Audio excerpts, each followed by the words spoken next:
Hey, everybody. You like the monkeys? Yeah, I moved them from out from behind me and I wanted them to be somewhere. So I figured I needed to make them into part of the logo because I really like my monkeys. Hey, Gypsy. Yeah, yep, we're going to be talking about that. Midnight. Dang. Hey, hi. Hey, hey. We're going to give it about 5 minutes. Now, we do have a few more documents that dropped today.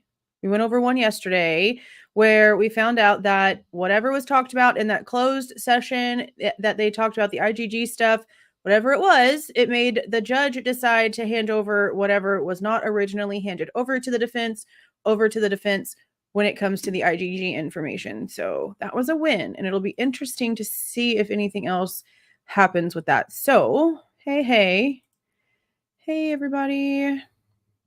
Give you guys a few more minutes. Thank you. It's just this little, I don't even know, something my daughter left on my desk.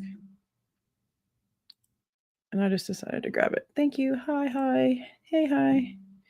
So we're going to go through these little 3 documents really, really quick before we start with the PCA. Now, I had started recording this like PCA review thing like a while back. Like I even showed you guys, I think, in a video, like parts of like how many segments I had already done.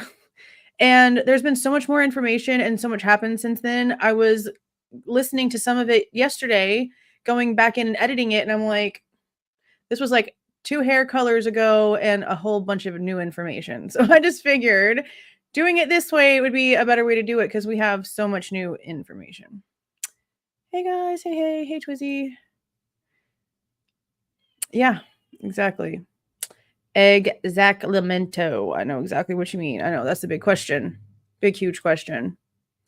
And as far as I can tell, there's not really anything, there's nothing like special at all about these like few little documents. Well, thank you for coming. This is easier for me, honestly. Like I can see why it'll like some of these lives are actually like a little bit longer than I used to feel like they needed to be because you do get into like the discussion, even if it's just me up here talking and like going off of you guys.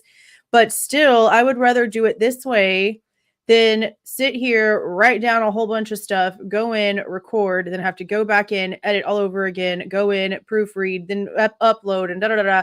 And this way it's a conversation, it's back and forth. Thank you.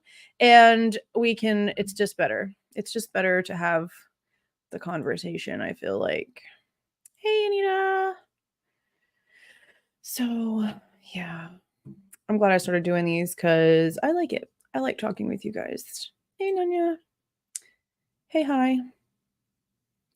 Give another like 2 minutes or so, and then we will go over these just few little documents. Now, remember, we have this exhibit that is Brett Payne's statement, and then we have Blaker's statement, which is the like exhibit B.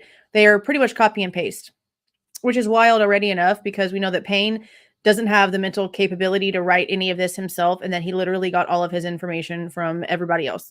So the fact that not only he is saying based on my experience and expertise in my blah, blah, blah, and it really is none of the above because it's everybody else's information. Dustin Blaker, I believe his first name is Dustin. Correct me if I'm wrong. If I am wrong, guys. Blaker went and basically copy and pasted the exact same thing that Payne wrote, very fiction-like, and based it all on the same exact lies of experience that Payne was basing his lies of experience on. It's all very just insane. Yes. Yeah, me too. Hey.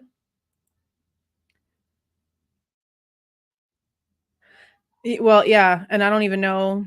Yeah. I don't even know what it is possibly that the feds even turned over at this point because they've acted like this.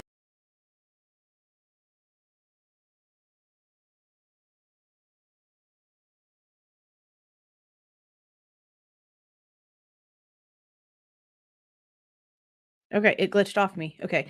They've acted like this entire time that they didn't really have like anything, right? But it turns out they actually do. Yeah, it was a complete joke. Because they can't just not have anything. They have something that they wrote down. They have something that they did. They have something. They might have deleted profiles, they might have done other things, but there's things. They have stuff written down. That's why Ann Taylor keeps pushing. because she knows it exists.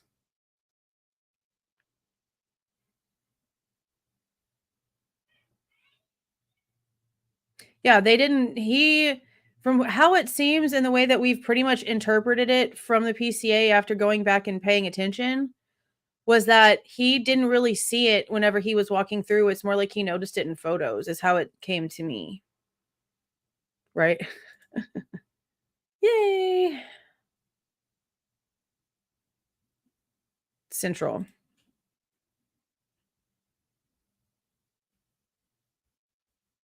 No, I don't remember it saying that it was a different plate 30 minutes later, but we're definitely going to find out because we're going to go back over the whole freaking thing. We're going to go over this one, and then we're going to go over the differences, like the small parts that are actually different in Blakers. We're not going to go back over the entire thing, but I will definitely be showing you guys the copy and paste.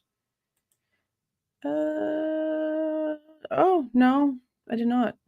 For some reason, I don't get message notifications on my phone. Like, I get notifications for, like, feed stuff, but I don't get notifications for messages on my phone from Twitter. I don't know why, but I will check it. Okay, I'm going to go ahead and present my screen, and we're just going to go over these little bitty documents that we have because they really ain't nothing. You guys see the screen? Definitely better. Definitely better. Gain weight, and she's lost all of her weight and all of her swelling, and her blood pressure is great. They're doing really, really well. Thank you guys for asking.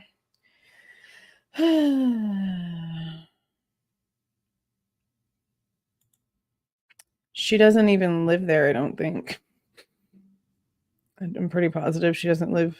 I'm pretty sure she actually didn't even come from there. Didn't she come from like Kootenai County? If I remember correctly. I'm pretty sure he's Moscow. Pretty positive. We haven't paid a lot of attention to Blaker because everything's been about pain in the ass pain. Yeah, it was. And then it was switched off after the fact. Yeah, switched over after the fact. Yeah, Kootenai County. Yeah. Yeah. So, yeah, she's not even from Latell County as far as I can tell, so I don't think it matters to her, honestly. She travels to Moscow. I'm pretty sure it's Moscow, to do Bryan stuff. Like, that's why they've had right, yeah, that's why they've had like stuff in the hearings where she's like, well, I'm here on like Wednesdays and Thursdays or something like that. She talks about traveling. Yeah. But yeah, I don't know. Okay.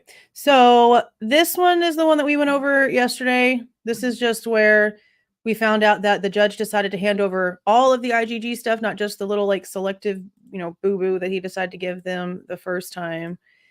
Now, this is the one, this dropped today, and this is just one of those supplemental responses to the defendant's fifth motion to compel discovery, and it's just a bunch of document names.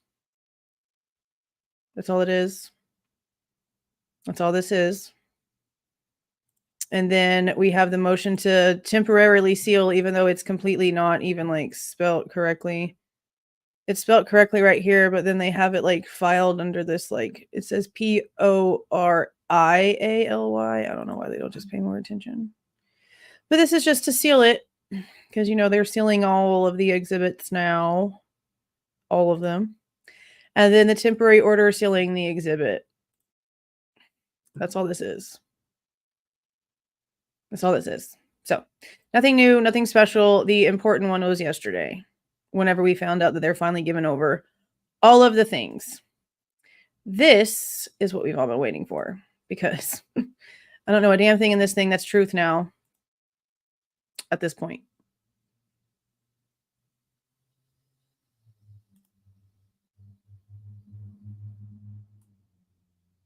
Yeah, I mean, she probably will, honestly. She probably will. Yeah. Because it's wild how they he doesn't know anything about anything that he wrote in this thing.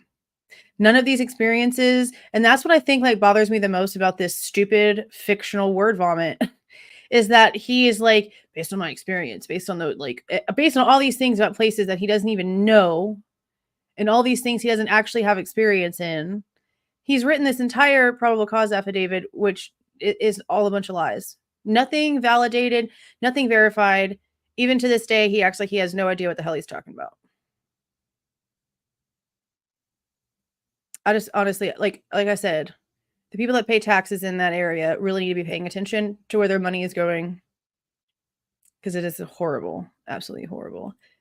Hey, friend. Thank you. Thank you. No. This is the original probable cause affidavit that we are going to go back over now that we have so much information about how they just don't have any information.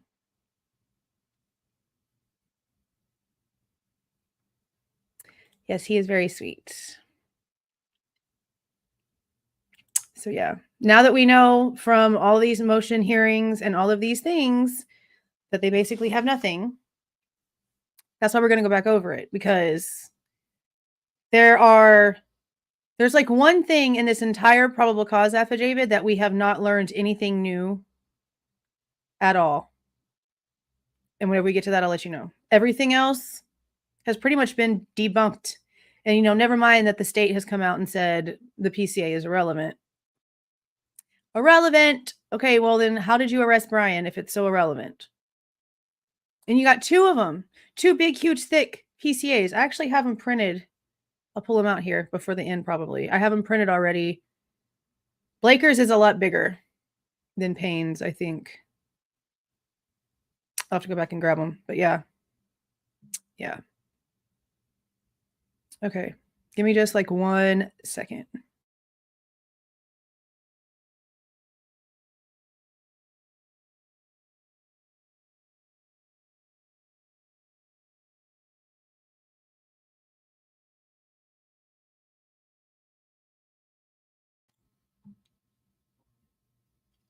Okay. You guys ready? Because I'm going to read this and I'm going to stop when I notice things. And if I'm going and I don't stop where you think I should stop, then put some sort of emoji or whatever to get my attention. Hi. Yeah, this is basically where we see exactly what they are claiming that they had at the time with all their, big old bolstering confidence whenever they arrested Bryan versus what we know now. Because I really don't have like much of anything at all.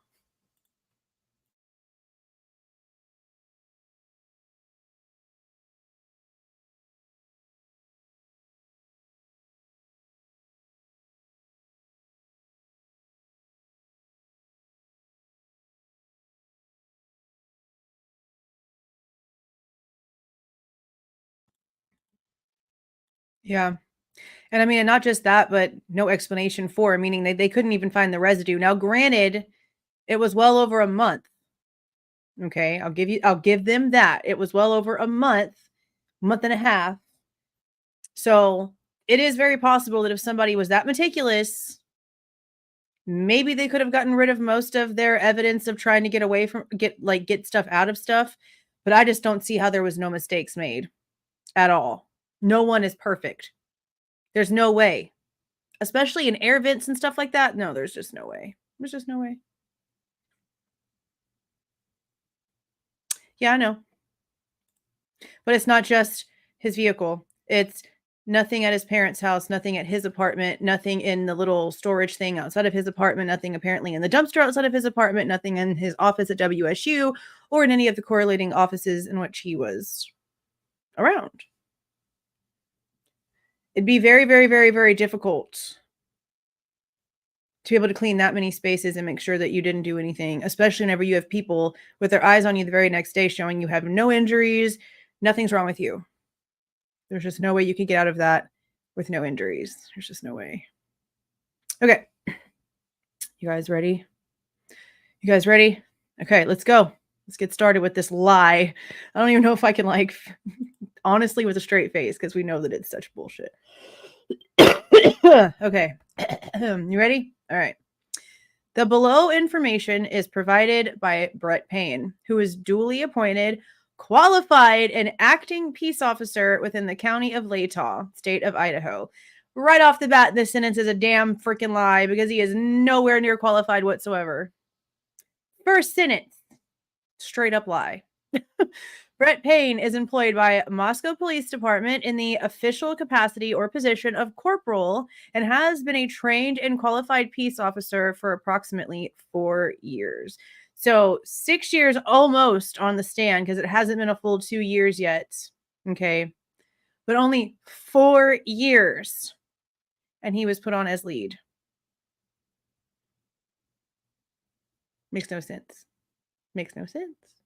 Corporal Payne is being assisted by members of the Idaho State Police and agents of the Federal Bureau of Investigation and several other agencies.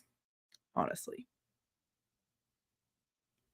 On November 13th of 2022 at approximately 4 p.m., Moscow Police Department Sergeant Blaker, so Dustin Blaker is the sergeant for Moscow Police Department, and I, meaning Brett Payne, responded to 1122 King Road, Moscow, Idaho, hereafter the King Road residence, to assist with scene security and processing of a crime scene associated with 4 homicides. Okay, that doesn't tell me that you're going there to work the homicide. That tells me that you're going there to secure the scene like a bodyguard. Right? That's not lead detective going and taking over the case. That's, I'm going to go be a bodyguard. Because ISP was the one processing the crime scene, not Moscow at all, from what it sounds. But then again, this is a whole 4 hours later. We have no idea what happened with the first responders, with none of it. Literally none of it.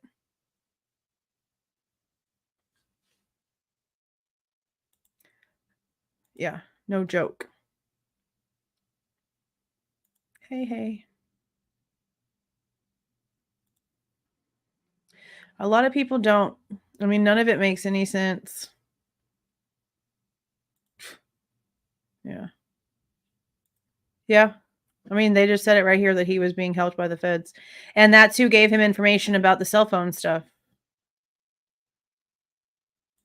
Was somebody who actually has some sort of experience in the cell phone stuff, whereas Payne has nothing compared to what he should need in order to be lead investigator. Literally at all. Upon our arrival, the Idaho State Police forensic team was on scene and was preparing to begin processing the scene. So again, 4 p.m. and they haven't even started processing the scene. They're basically preparing to go in for the first time after 4 hours. Smith, which is one of the initial responding officers that we have not heard anything from the entire time, advised that he would walk Payne through the scene. So again, this is Smith walking Payne through the house, not technically Payne walking around and doing his own thing. Let's move this up.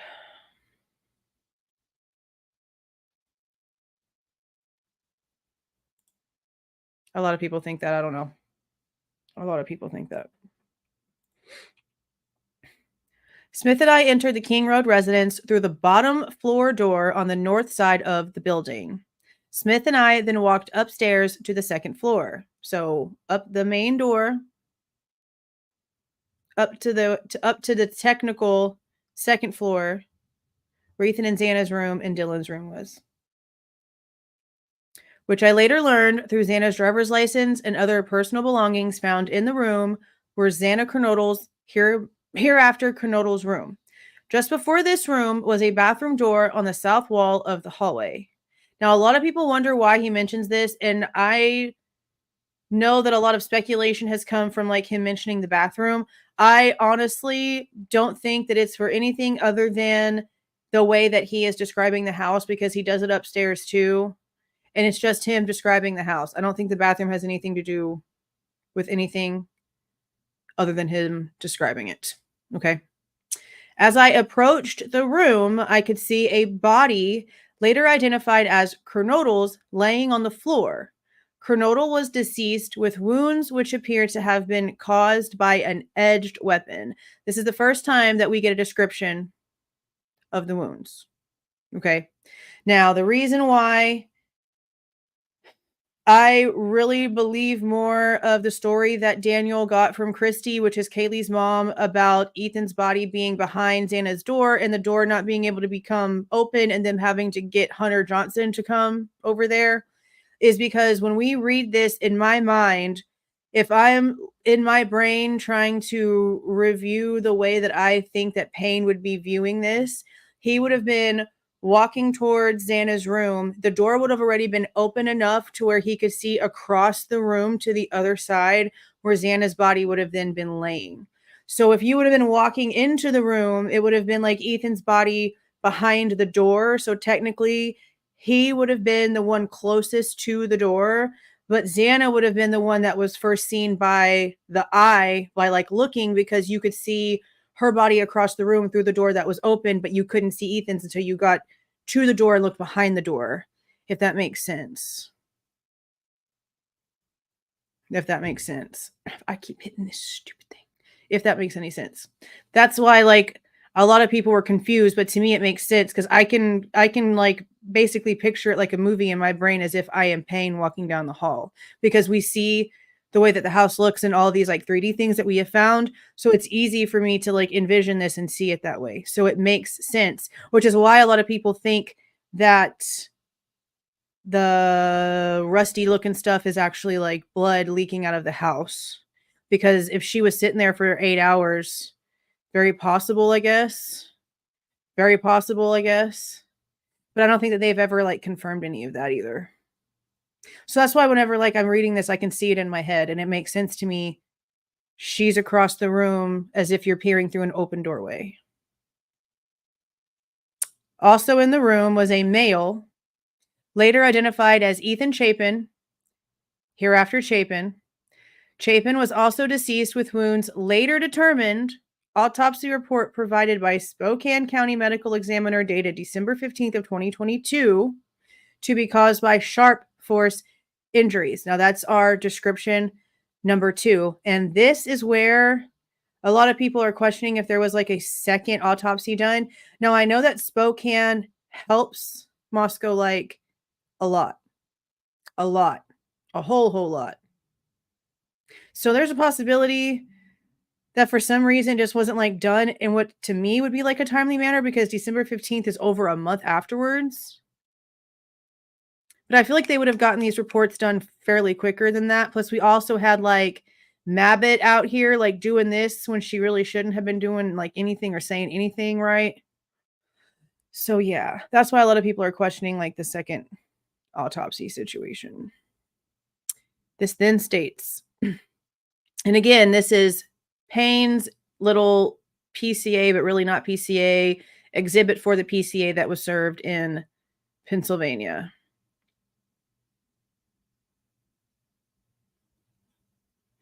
A lot of people talk about that.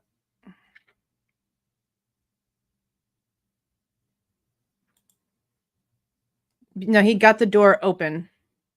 And this is also 4 hours after that 911 call, and the first responders would have had to have gotten the door open enough and gotten inside enough in order for them to have told first responders that they didn't need EMS because there was no saving anybody. So the door was open up enough for them to see by the time 4 hours went by and this guy walked through.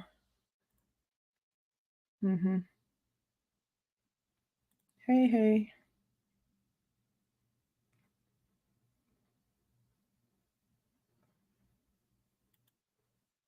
I mean, not that we know of.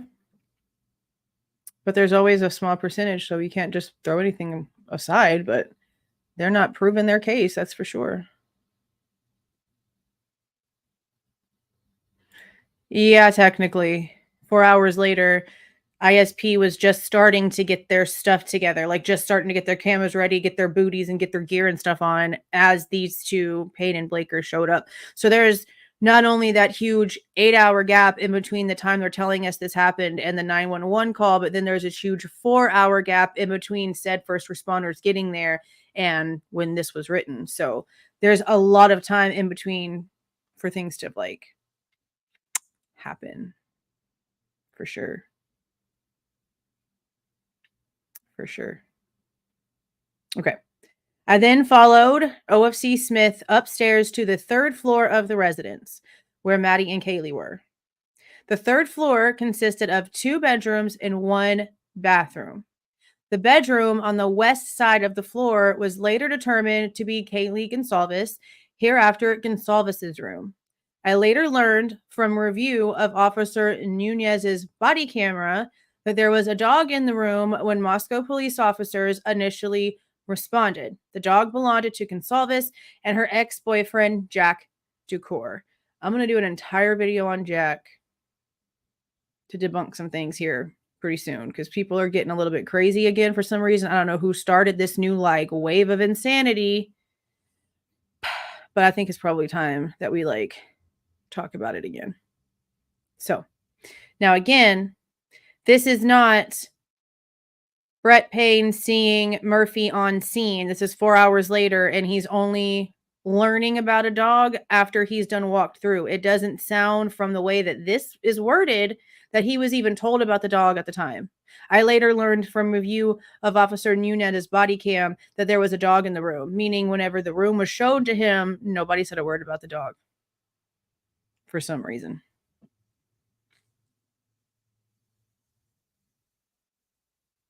I have no idea.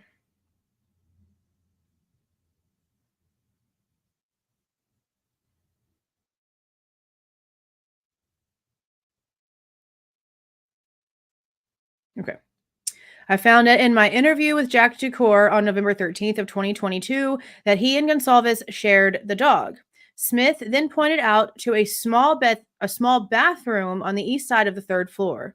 This bathroom shared a wall with Madison Mogen's, hereafter Mogen's bedroom, which was situated on the southeast corner of the third floor. So again, he mentions the bathroom here again, even though there's nothing that we're hearing about the bathrooms. It's literally just the way that he's describing it. I really don't think it has anything to do with anything. As I entered this bedroom, I could see two females on the single bed in the room. Both Goncalves and Mogen were deceased with visible stab wounds. Now, there is your third definition of a weapon. Now, this is 4 hours later, and the bodies are still sitting there, which is also kind of like insane to me. Like, I know that, like, it might take a little bit of time, but I don't understand why like 4 hours went by and they didn't have people like coming in there as fast as possible for as insane as this was. It sounds like a lot of just like nonchalantness seems to be all of that. So I don't really quite understand why this didn't go a lot faster. It's absolutely wild. Okay. I also later noticed what appeared to be a tan leather knife sheath laying on the bed next to Mogen's right side when viewed from the door. So the bed would have been like this. The door is like right here. So if you're looking at the door and you're like looking over the foot of the bed, it would have been Maddie like this, Kaylee like this up against this corner right here, like propped up against this corner. And the sheath would have been on this side of her, of Maddie. But I can't tell. It doesn't seem to me like he saw it whenever they were walking through. It really sounds like it was in these photos or this body cam stuff that he looked at later. Because it says, I also later noticed what appeared to be a tan leather knife sheath. So that doesn't sound like you saw the knife sheath whenever you did your first initial walkthrough. So what I want to know is what the first responders cameras show. That's like really, really, really, really, really, really, really important. Really super important. The sheath was later processed and had K-Bar, USMC, and the United States Marine Corps Eagle Globe and Anchor insignia stamped on the outside of it. The Idaho State Lab later located a single source of male DNA suspect profile left on the button snap of the knife sheath. Now, again, we're going to put this again. Who remembers? Drop a 1. Who remembers initially hearing the first swabs and testing of this knife sheath? They had zip zilch nothing. Drop a 1. That it wasn't until they looked at it a second time that they suddenly had a DNA profile. Mm-hmm.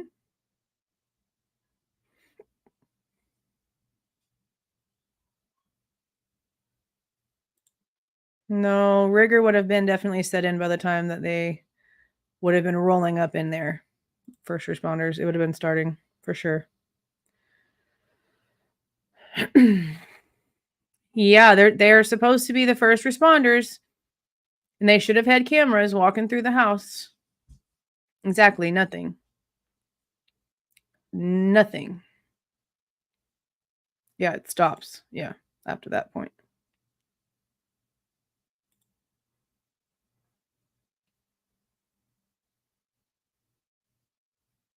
Yeah, that's about that average anyway, yeah. Depending on temperatures and stuff, but that's about average, yeah. Which is why I'm really curious still about the HVAC truck. We never really got, like, information. I think it could have been them just, like, making sure there wasn't anything, like, in the vents and stuff like that, but who honestly knows? Yeah. That's why, like, I know damn well there's no way that that dog wasn't barking his head off. Even just one person. After, like, that long, that dog would have been out of his mind. Out of his mind. 1 second.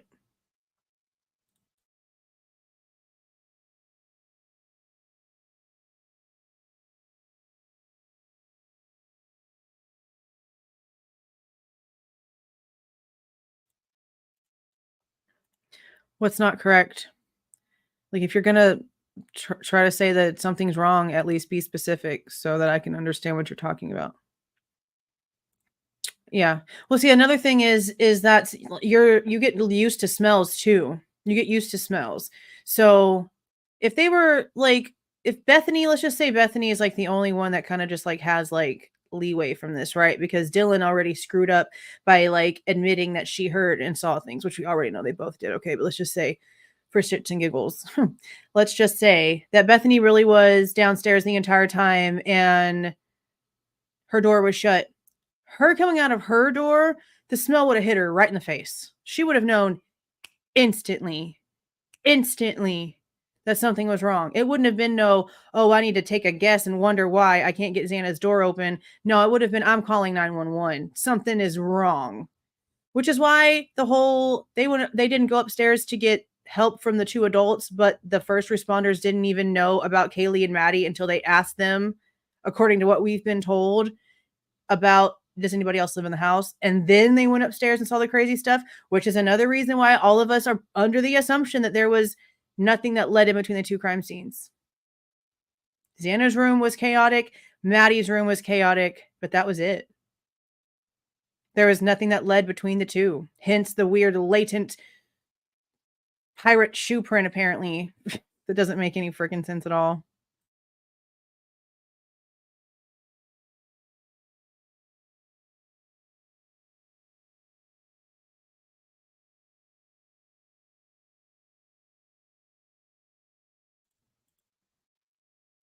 No, I just read it to you. I later noticed what appeared to be a tan leather sheath laying on the bed next to Mogen's right side when viewed from the door. That to me tells me that he didn't really see anything whenever he first made a walkthrough. Because pretty much everything, whenever it's coming to details, is all later, after the fact, after the fact.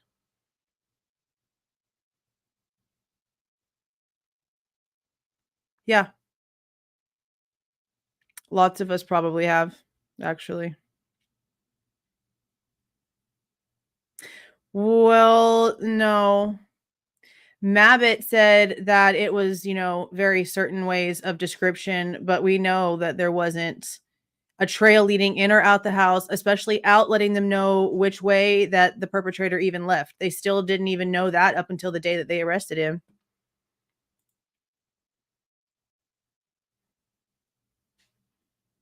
See, yeah, not just blood. Yeah, you're right, Chris. That's another thing, especially with the wounds that we're hearing. We don't know what parts of their bodies were cut open and what other fluids were out. Not just that, but also what happens to your body whenever your muscles relax after your heart stops beating, and those things that come out of your body times 4. Yeah. I mean, the smell can be overwhelming, but we've never heard anything from any first responder unless you know an exact link where Nunez or Smith, or I think there's a third one. I think there was a third one. We haven't heard anything from them. This 4-hour-old after the 911 call report is like the earliest thing we've got. For real.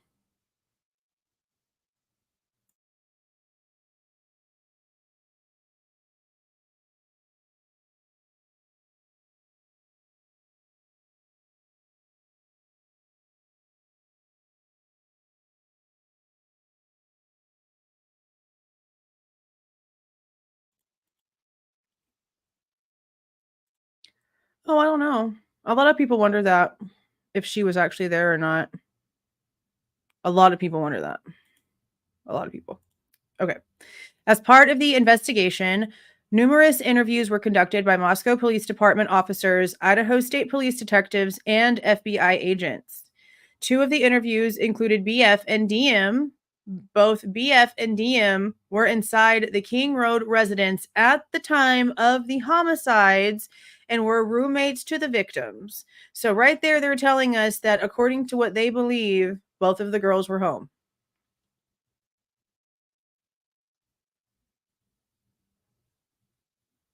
That's what they are trying to tell us right now, all this time later. Bethany's bedroom was located on the east side of the first floor of the King Road residence. Based on numerous interviews conducted by MPD officers, ISP detectives, and FBI agents, as well as my review of evidence, I have learned the following. Now, this is where I'm probably going to get aggravated because we really know he didn't learn a damn thing. He took a bunch of hearsay and played the biggest game of telephone of his entire life. Thank you. So, I could have sworn it was like management or something. I can't remember. But we also have no idea about where she was. Like, it wouldn't be a big deal for them to tell us where she was that night, but like nobody really knows her or Bethany's plans. I mean, we know Bethany was at that party, but we know there's like a lot of information missing there too. So, okay. On the evening on November 12th of 2022, Chapin and Kernodle are seen by Bethany at the Sigma Chi house. Or is it Sigma Chi? I'm pretty positive it's Sigma Chi. I hate all this Greek stuff. Pretty sure it's Sigma Chi house on the University of Idaho campus at 735 Nez Perce Drive from approximately 9 p.m. on November 12th to 1:45 a.m. on November 13th. Bethany also estimated that at approximately 1:45 a.m., Chapin and Kernodle returned to the King Road residence. Bethany also stated that Chapin did not live in the King Road residence, but was a guest of Kernodle. So we can just stop right here. I'm going to stop right here. This is one portion that in Blakers is a bit different. You'll see whenever we go and do the comparison and contrasting of that, but it is a bit different here. Now, another thing is that we know that Jeff, Xana's father, has claimed from the very beginning to have spoken to Xana at around midnight, and she told him apparently that her and Ethan were at her house right there on King Road watching movies. Now, the whole pizza thing, I cannot find for the life of me where he mentions pizza. I have gone back. I have asked Kara about it during that whole interview debacle that I tried to get her out of. Okay. She doesn't recall the pizza situation, but for sure he said midnight, they were home watching movies, which is very possible because it would make more sense for a DoorDash to have been ordered whenever they were home for a few hours after the party if they didn't actually like get pizza at midnight too, right? Thank you, CR. Thank you for gifting that membership. That was very sweet. So there's that too. But what always has bothered me is besides the fact that Ethan and Xana's story seems to constantly just be swept under the rug, in this entire situation from all angles and from the very beginning up until now, which is just wild to me. It took Kaylee's sister validating when the girls actually got home, but no one has ever validated to us when Xana and Ethan actually got home. And we have a roommate who we haven't heard anything from, and who is basically refusing to come back over state lines to do what she should be doing ethically and morally and as a human, okay, giving us a different story than what Xana's father is saying. Which, who am I more inept to believe? The one who's like refusing to come back over state lines because she's scared for some reason, but we're supposed to believe they got the right guy, or the dad who's just trying to like put what he knows out there about what happened to his kid. I'm going to believe Jeff whenever he says that Xana was home at midnight. The pizza was apparently bought by like students that were sending pizza over to the investigators. So all the pizza boxes or whatever are like irrelevant and has nothing to even do with Xana and Ethan. So there's a lot of questions about that. And I really, really wonder if Olivia saw them come back whenever she was looking at the stuff, or if they came back at such a different time span than Kaylee and Maddie that they didn't show up in the time frame that Olivia was looking, which would make sense if it was around midnight or before midnight because of the fight that we know for a fact happened between Ethan. We're not going to get into all that, but yeah, I've been eyeballing that situation because honestly, that situation, that fight that took place, that happened on campus property. What happened at King Road was not campus property. Therefore, the campus had no right to get involved, yet they did. It just gives you more questions, right?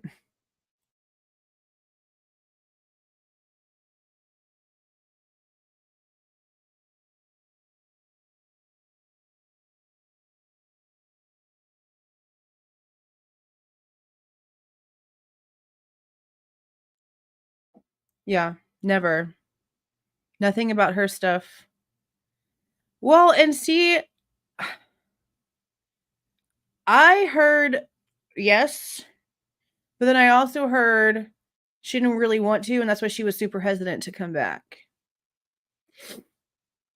So there's apparently photos, but there's been like questions about when they were taken. So I don't know. I just know we know from Kaylee's family that she was hesitant to go back that weekend. That's the biggest thing that like stuck out. Honestly. Okay. Goncalves and Mogen were at a local bar, the Corner Club, at 202 North Main Street in Moscow. Goncalves and Mogen can be seen on video footage provided by the Corner Club between 10 p.m. on November 12th and 1:30 a.m. on November 13th. At approximately 1:30 a.m., Goncalves and Mogen can be seen on a video at a local food vendor called The Grub Truck at 318 South Main Street in downtown Moscow. The Grub Truck live streams video from their food truck on the streaming platform Twitch, which is available for public viewing on their website. This video was captured by law enforcement. A private party, Blank, reported that he provided a ride to Goncalves and Mogen at 1:56 a.m. from downtown Moscow in front of the Grub Truck to the King Road residence.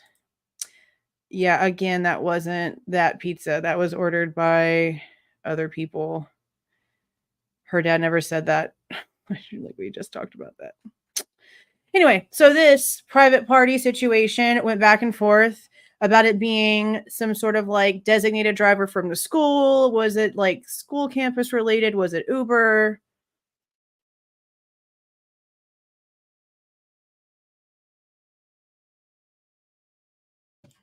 Okay, yeah.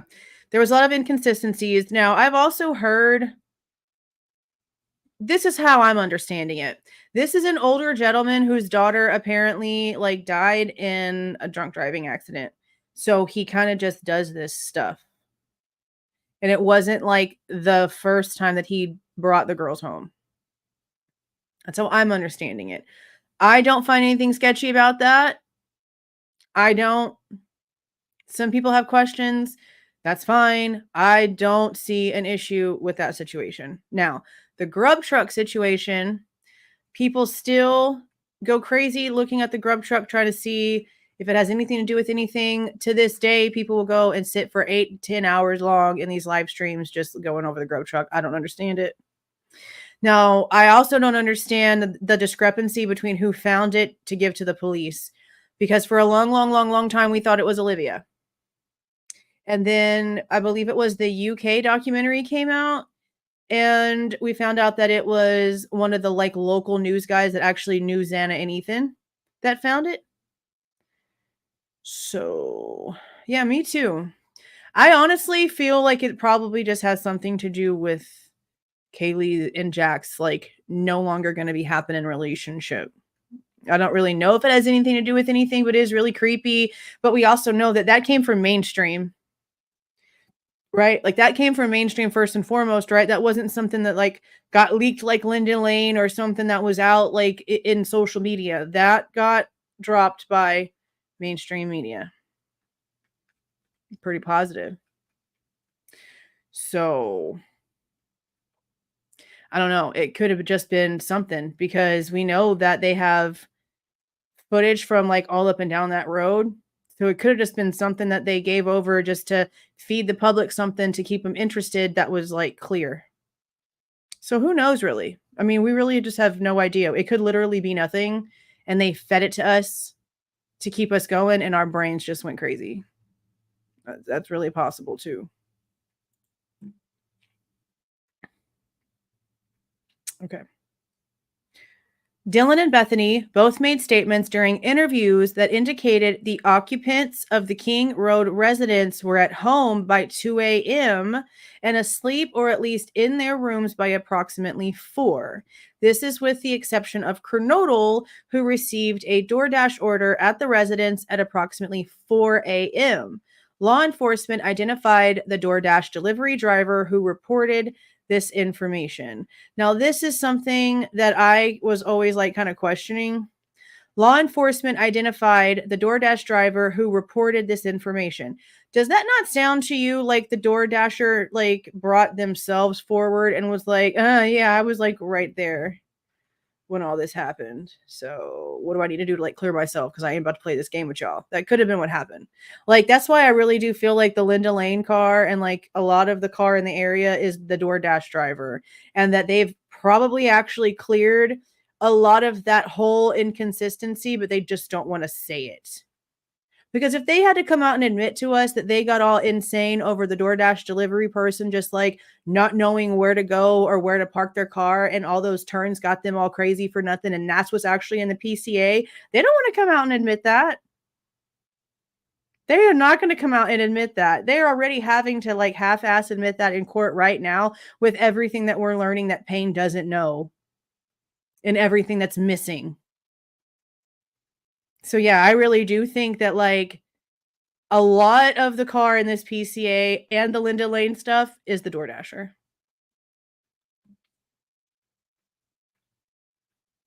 I mean, the private driver that brought the girls home has spoken to Steve and the cops, yeah. There's like articles with his name and stuff in it.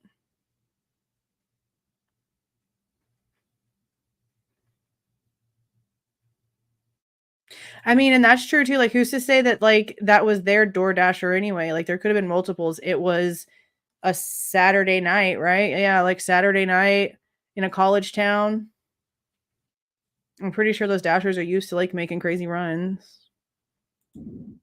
Ooh, it's storming. I hear thunder.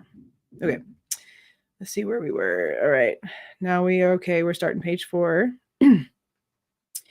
Dylan stated she originally went to sleep in her bedroom on the south side of the second floor. DM stated she was woken up approximately 4 a.m. by what she stated sounded like Goncalves playing with her dog in one of the upstairs bedrooms, which was located on the 3rd floor. Now, you can't sit here and tell me that you know that everybody was in their room at 4 o'clock, but then tell me that you went to sleep at 4 o'clock whenever we know that it takes longer than that to go to bed. So that whole, like, we also need to keep in mind that what we're about to read here, okay? What we're about to read here is the only thing when it comes to Dylan that we have ever actually heard. Now, I've heard a couple other things from people that have spoken to Kaylee's parents. But when it comes to them even seeing anything, this probable cause boo-boo right here was the first time that we even knew anybody was awake.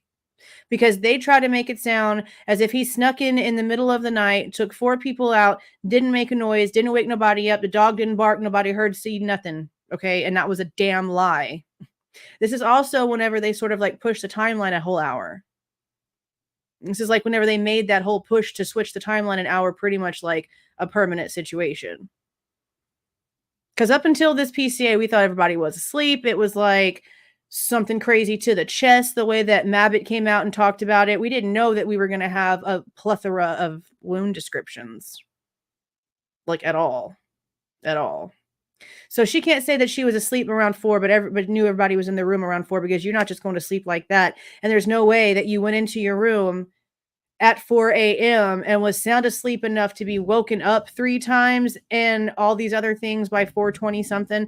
No, that's not even enough time for you to get comfortable in your bed if you're walking into your room around 4 a.m. So I don't even believe none of it. None of it makes any sense. It's all crap. And this whole like Goncalves playing with her dog upstairs, I think was Murphy reacting to somebody in the house.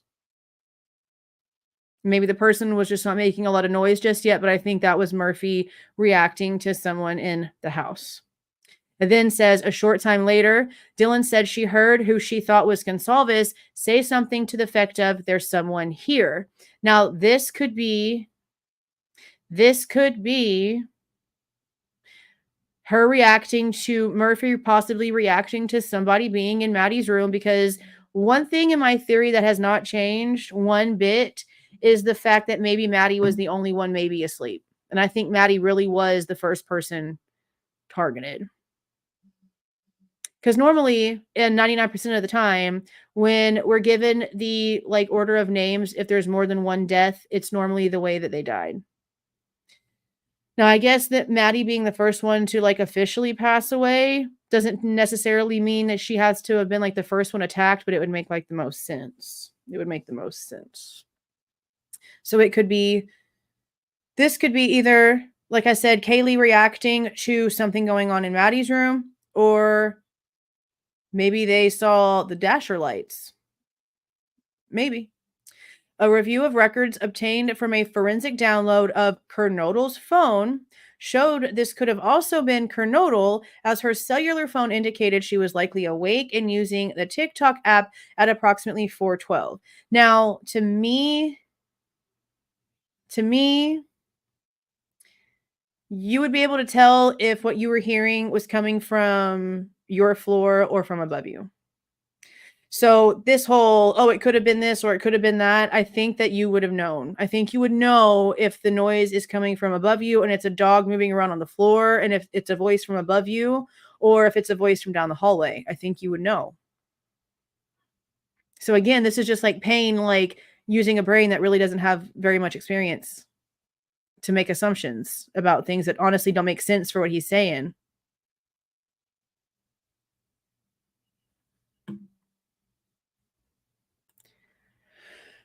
See, and I don't think that. I think that they were just overly intoxicated and he was ignoring a drunk ex-girlfriend. That's really all that I think that's about. Honestly, I could be wrong, but I think it's just that innocent.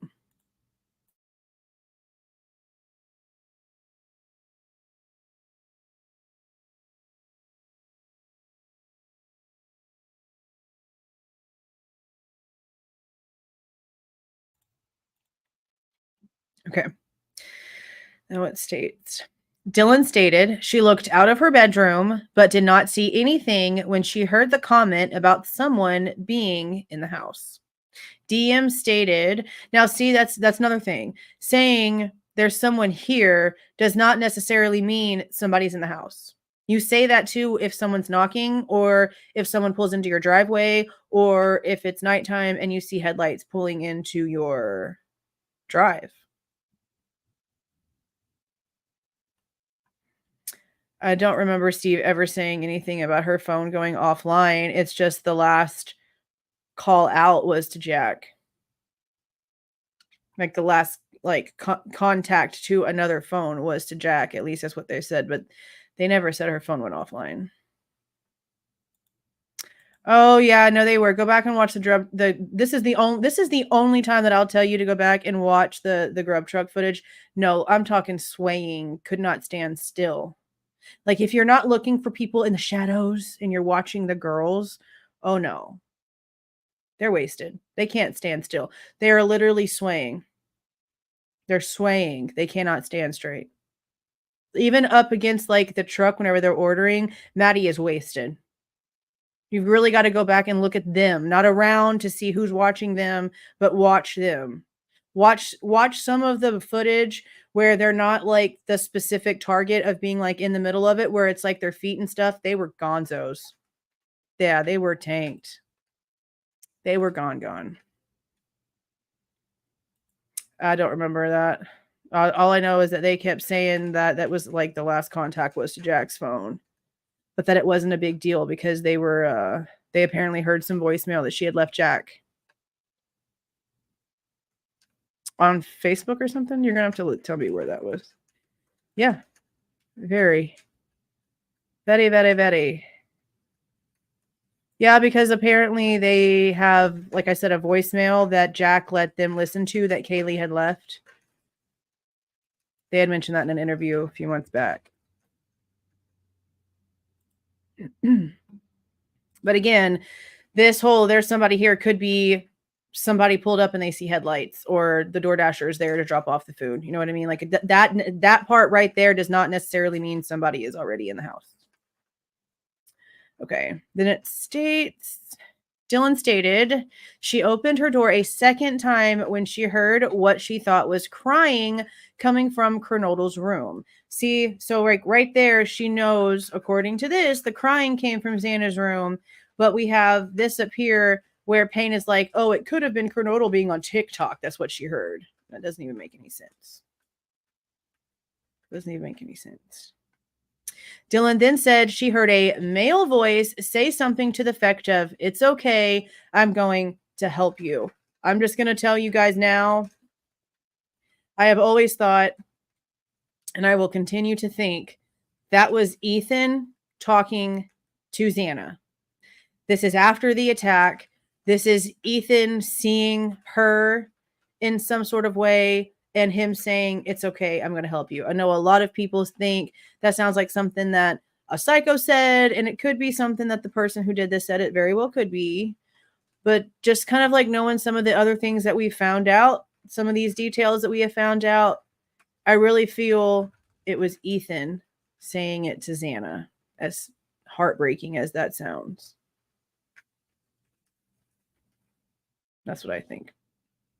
At approximately 4:17 a.m., a security camera located at 1112 King Road, a residence immediately to the northwest of 1122 King, picked up distorted audio of what sounded like voices or a whimper, followed by a loud thud. A dog can also be heard barking numerous times starting at 4:17.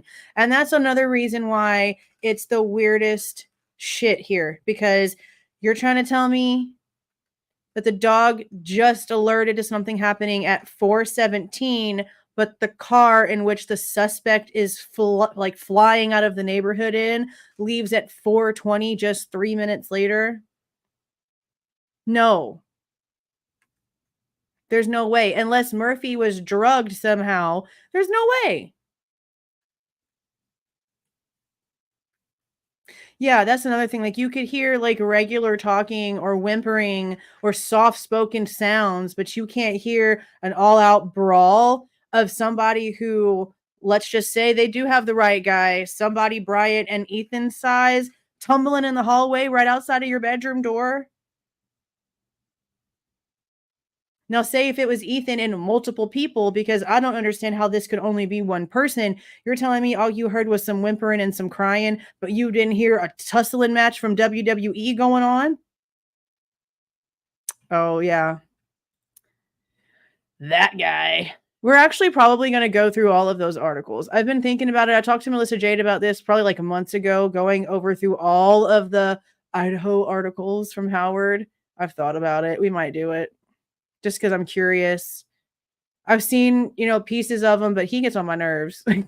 I just don't know. But then there's stuff that Steve Goncalves has done when it comes to Howard, and stuff with Brat. And the teamwork that was going on there, where I'm like, man, I kind of want to go back through and listen to like what he has to say, because he might know some things. I know, and that's why I have a whole thing, like a whole video in the very beginning that says, why didn't Xana anything call 911? Because to me, I'm like, okay, if you're even trying to tell me 8 minutes, let's just go ahead and give it a little bit of lenience to cut that ish in half. We got an attack going on upstairs for 4 minutes and another attack going on downstairs for 4 minutes, and nobody had the time to call 911, run out the house yelling and screaming. Nothing.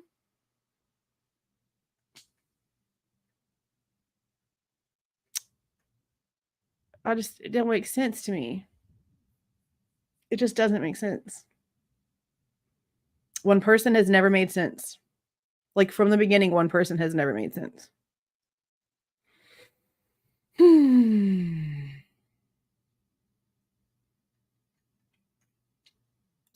Okay. Now, again, this is the camera that is literally like in the parking lot. The 1112 house is like right here. The parking lot's right here. King Road was right here. So it was literally like 50 feet from the house. So if a camera 50 feet away can pick up all of these noises, Dylan just barely heard some dog toes and whispering. There's no way. There's just no way. She's full of poop. Full of poop. Dylan stated she opened her door for the third time after she heard the crying and saw a figure clad in black clothing and a mask that covered the person's mouth and nose walking towards her. Dylan described the figure as 5'10" or taller, male, not very muscular, but athletically built with bushy eyebrows. The male walked past Dylan as she stood in a frozen shock phase. The male walked towards the back sliding glass door. Dylan locked herself in her room after seeing the male. Dylan did not state that she recognized the male. This leads investigators to believe that the murderer left the scene. This is the only time that we hear anything from Dylan, and it has been and always will be, probably until trial, the only thing that we have ever heard. Okay. Now, again, this is not even from her. This is from Payne, which honestly, that doesn't even make sense, because there's no way in shit that even though the bodies are apparently still laying there 4 hours after the 911 call, that they still have Dylan and Bethany sitting there around that house. Okay. What we were told, or at least the way that Daniel from Drunk Turkey told the story of what happened with Jack, according to Christy. Jack was woken up by roommates when they saw the cops and the crowd apparently getting together down at King Road, and he woke up and ran down there. The second that he said he was Kaylee's ex-boyfriend, he was taken down and the questioning ensued. There's no way that Dylan and Bethany sat there for 4 hours. They would have taken them already down to the station. They wouldn't have just been having them hang around. So if Payne did actually talk to Dylan, it wasn't at the scene. He didn't show up for 4 hours. So, no. He would have had to have like gone back in and like watched interviews. Read reports of the people that interviewed her. Meaning that this whole like frozen shock phase thing, like people have said a whole lot about how there's no way that she said that. And I agree, because that don't make no sense that she'd say something like that. But this is coming probably from like 4 games of telephone. You know what I mean? Like the feds and Moscow and ISP showed up. 4 hours later, Payne and Blaker showed up.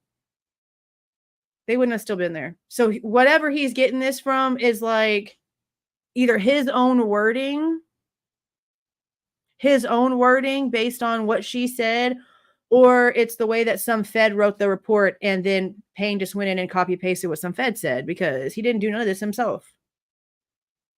None of this is his original work. He has basically plagiarized this entire damn thing. No, Anita, that's my biggest question. That's what I've been saying from day one. If they've got the right guy, if this is the dude that Dylan apparently saw with bushy eyebrows and blah, blah, blah, blah, blah, then why won't they come back across state line to testify? If they care so much about their friends, then and he's the right dude, then why won't they come back across the state line? What are they afraid of? And that's why her story don't make any sense either, because we can't have people that apparently know her that came out and talked prior to the PCA saying, well, she wasn't worried because she thought it was party noises. She even like yelled upstairs for them to shut the F up. Okay, well, then what were you so freaked out about whenever this dude apparently walked past your door? If there's no blood from crime scene to crime scene, no blood going outside the house, what did he have in his possession to freak you the hell out? Like, it can't be both ways. You know what I mean? It can't. It just can't. I guess. Because Brian's not a small guy, and like even Twiz like has said, like he's definitely got some build to him. And Twiz goes and he sits in the courtroom in those really horribly uncomfortable court benches. And Brian's no little dude. I mean, we see that. We see him whenever he's walking next to the cops and stuff, whenever they moved him around. But Dylan's also tall, which is like, for her to say like 5'10" and taller, I don't know. And see, but we don't even, that's the thing, that we don't know if that's true. That's just something that we were kind of told.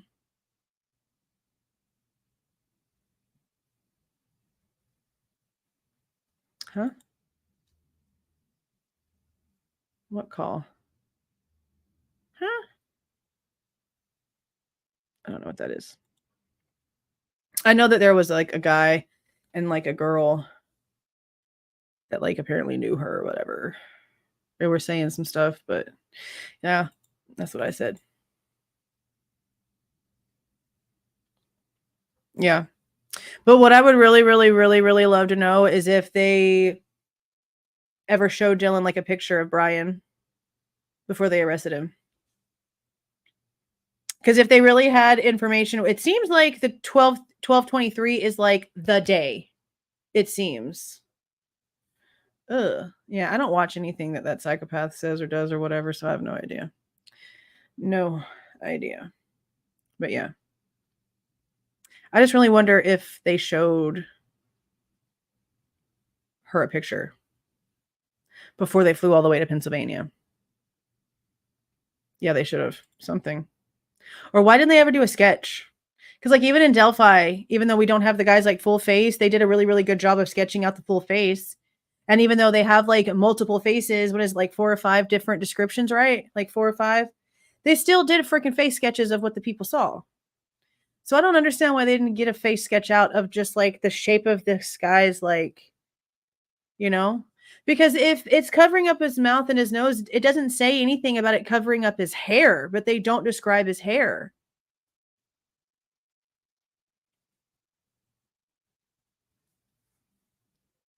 I mean, there's been a couple different calls, but nothing shocks me with that psychopath.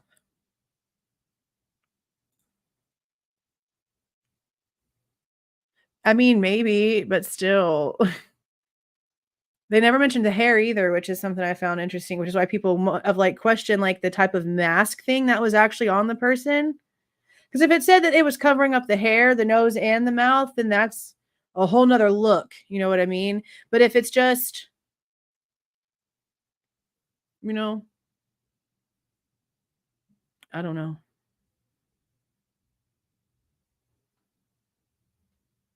Yeah, honestly, there's other parts about his face that would definitely have like showed out more to me than his eyebrows.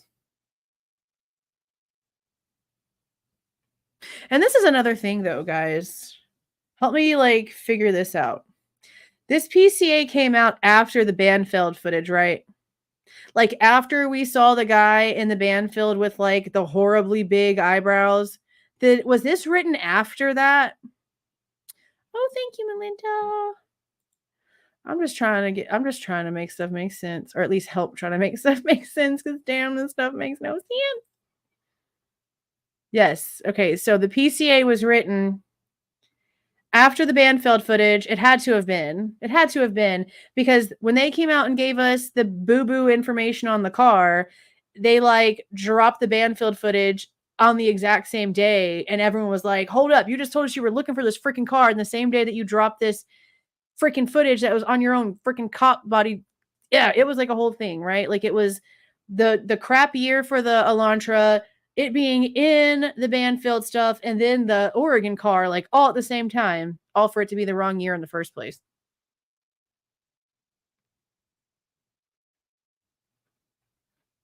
Yeah, that's why the timeline changed. That timeline really did change. Footage on the 13th. Yeah. No, I mean, like when it got released, it was definitely released out into the public before this PCA was even written. He's literally describing that dude.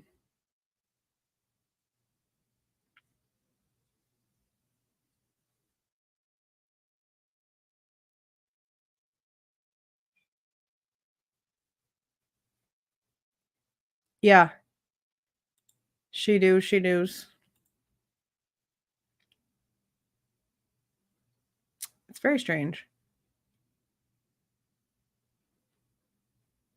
It's very strange.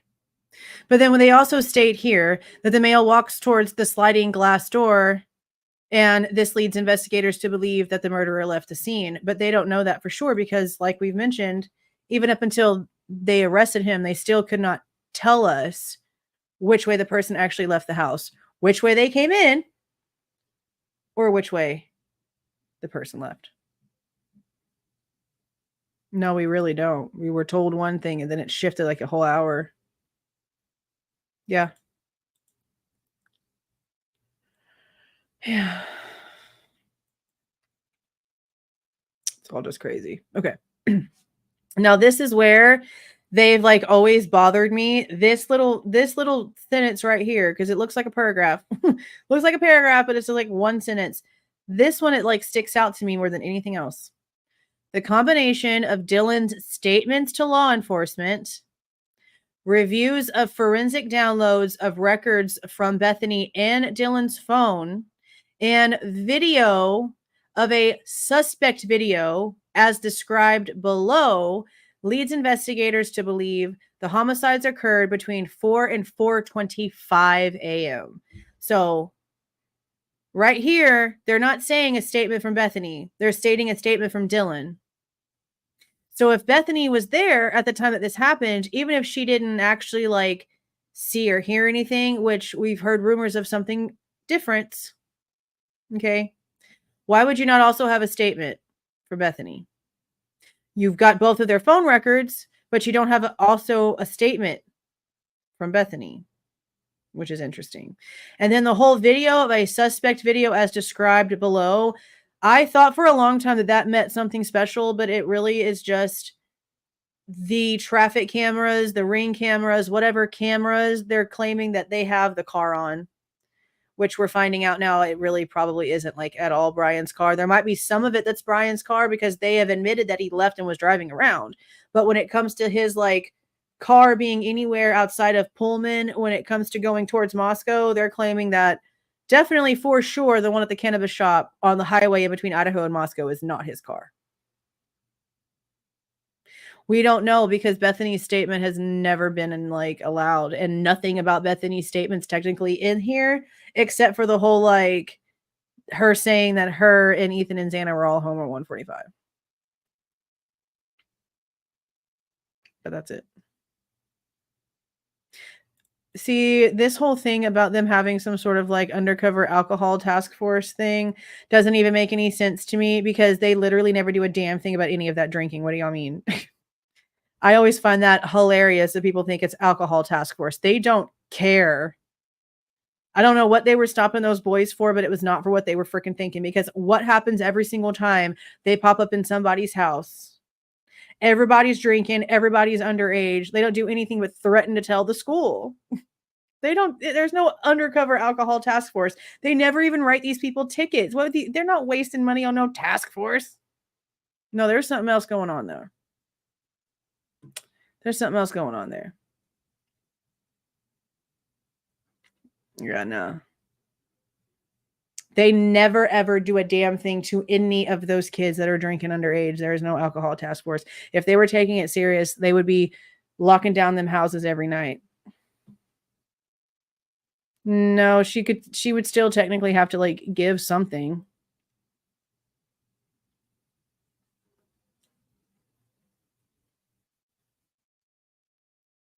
I mean, yeah, probably. That's the only thing that makes any sense why the exact information would be missing. Yeah, which why do you need a lawyer if you were just some innocent bystander?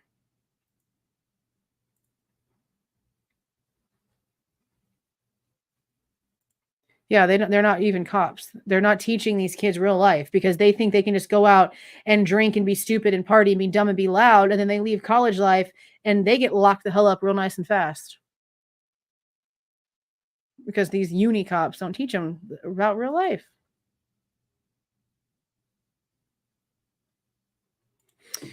Okay. During the processing of the crime scene, investigators found a latent shoe print. Uno. Latent means unable to be seen by the naked eye. This was located during the second processing of the crime scene by the Idaho State Police forensic team by only first using the amido, because this idiot spelled it wrong, amido black, which is a protein stain that detects the presence of cellular material, meaning that even though the naked eye could not see this print in the floor in front of Dylan's room, they used a special chemical that proved biologics were there, and for some reason it had been cleaned or wiped up enough to where the naked eye couldn't see it. And again, second processing. Not the first. Second. Oh, thank you. That's very sweet. Thank you.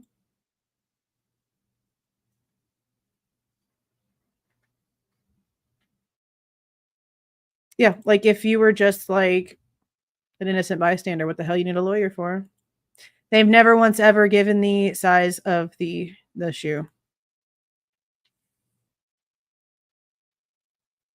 Never once ever. But yeah. This doesn't make sense to me for all the reasons I've already said. If you are walking through a crime scene and you, just like I said, did any of y'all get the water bottle and pour it out in the concrete and then walk through it and see how the water fades as you walk and how it's on both feet? Did you do it again and do it where you only took one foot and walked through the water and left the other one out of it and see how it still leaves a trail that is at first very, very strong and then it fades? Because that's what happens. That's what happens. There's no way that this would have just been like that. It's like they picked it up and dipped it in something and then just, come on. There would be a trail. And if there's not a trail, who cleaned it up? Because that's the only way that works. You've got 8 hours in between time of crime and 911 call, and then 4 hours in between first responders and the detectives getting there. There's no telling. And then again,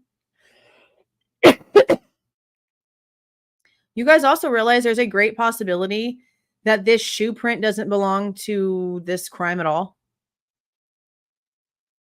Like, I'm wondering if some people have really like stopped to think about that. There is a huge possibility that this latent shoe print doesn't have anything to do with anything. It could literally belong to one of the people that were there before the cops showed up, because regardless of when they started showing up, we know for a fact that it happened. Several people, not just like one or two, several. It was highly contaminated. Okay. Or since this was the second processing, it could have been from somebody that was there during the first processing and they weren't careful. And it got processed more than twice, I think. I'm pretty positive it was like I want to say they went through it 9 times. I could be wrong, but I want to say 9 times.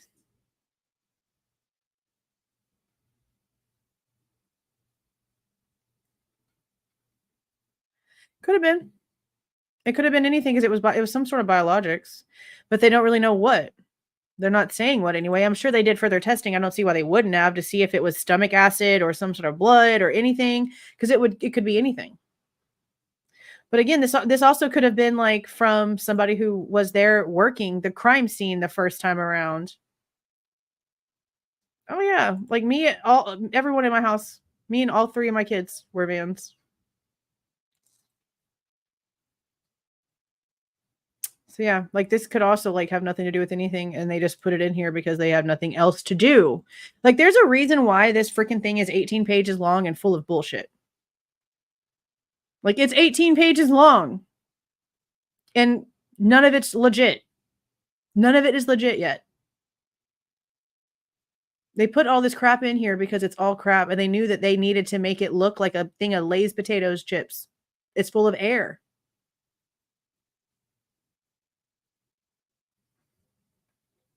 It's crap. 0 content, 18 pages with no substance. No substance at all.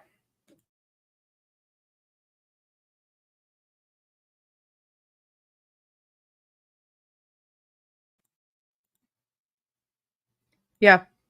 I have a bunch of stuff from there in Washington. We're going to go through all of it. I mean, I've kind of gone through some of it like in small videos a long, long time ago, but we're going to end up probably going back through a lot of it.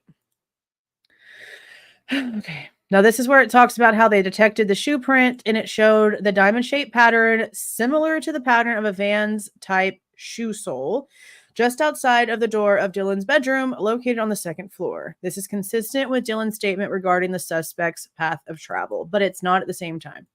Because it's not multiple feet, it's not fading, it's not multiple steps that were tested for amido black to prove like where the shoe print originated from. Did it come from the direction of Maddie's room? Did it come from the direction of Xana's room? Did it come from the direction of where Bethany was staying at? Where's it coming from? I'm having the same question in the Sebastian Rogers case with some of the stuff that the neighbor said that's matching up to what we heard about the canine dogs, like basically diving into that retention pond, but the scent didn't come from the house. Well, where'd it come from? Where did it originate from? Same thing here. You have this one shoe print. Nobody is just hopscotching all over the place. Twiz. Okay. Nobody's doing that. Nobody can hop, skip, and jump from Xana's room in front of Dylan's door and make no steps in between. Where'd it come from? Where did it originate from? Prove it. Only 1 footprint. Exactly. 1. Uno. No. So this saying this is consistent. No, it's not. Mr. Clean. No, it's not. As part of the investigation, an extensive search, commonly referred to in law enforcement as a video canvass, was conducted in the area of the King Road residence. This video canvass was to obtain any footage from the early morning hours of November 13th of 2022 in the area of the King Road residence and surrounding neighborhoods in an effort to locate the suspects, or suspect vehicles traveling to or leaving from the King Road residence. Now, people can say whatever they want. This bothers me. You had no one until the feds did your work for you, homeboy. So if you had nothing and the feds only gave you one very small genetic family tree, then why are we making this plural? Why are we making it plural? Either it was literally in here to cover their own asses because they weren't sure of anything they were writing, which has become more than obvious, or they really are holding out for something that we don't know about. And again, I will go back to the ICR rules that they keep quoting where they are not notating it correctly if there was not somebody else involved. ICR 16, 1 through 8, when it should be ICR 16, 1, 3-8. It should be the whole point about the co-defendant should be ixnayed from whenever they notate it, and it's not. And they're supposed to be very precise and very specific. So to me, it matters. To me, it matters. Okay.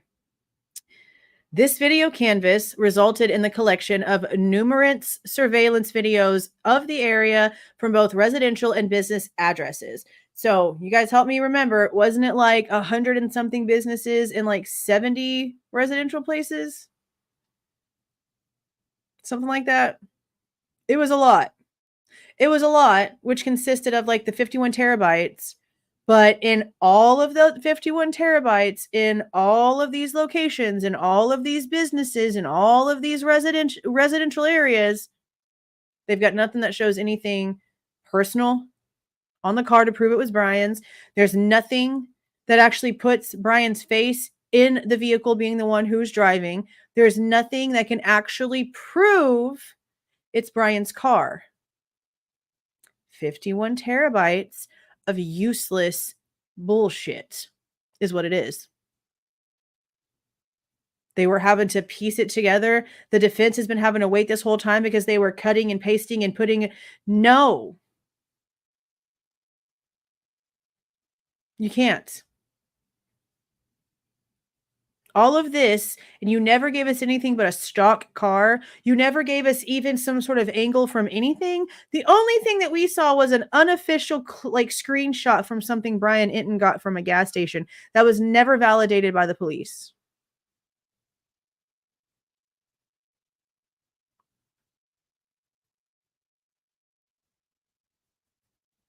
They don't have anything. Their story, their narrative, their little everything is falling apart. And never mind the fact that I have my own questions about Dave, right? The whole like Dave guy. If you guys don't know who Dave is, I'm not going into Dave, okay? But Dave is just somebody who claims to have been somebody who lives in the area, that goes to school there or knows the people there, been around for a while, whatever.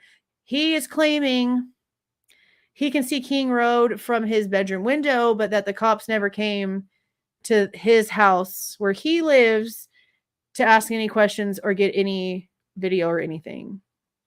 And that's not the first time we heard that they didn't go to certain areas either. So I don't really know how much they did canvas or how much that they really did get, because Payne also made a big mention of like a female private investigator that went around getting like a bunch of stuff, like a bunch of footage. And we know that the Goncalves has had a PI working for them in the beginning. Yeah, he did. Mm-hmm. Another person that all of these documentaries and big production companies have talked to and cannot validate. So there's that part too, which is just, I don't even understand that part. Okay. This is also crap right here, because we also heard that the very, very specific times and the crime scene itself are all missing when it comes to this information, which also kind of like tells me, like, what are you looking at then?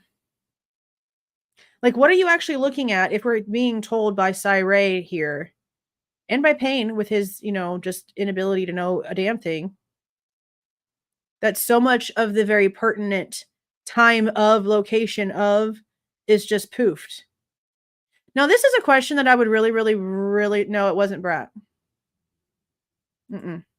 This was a real private investigator. This was prior to Brat. This was a few months before Brat. In the very beginning, there was a real private investigator. It was before. It was before.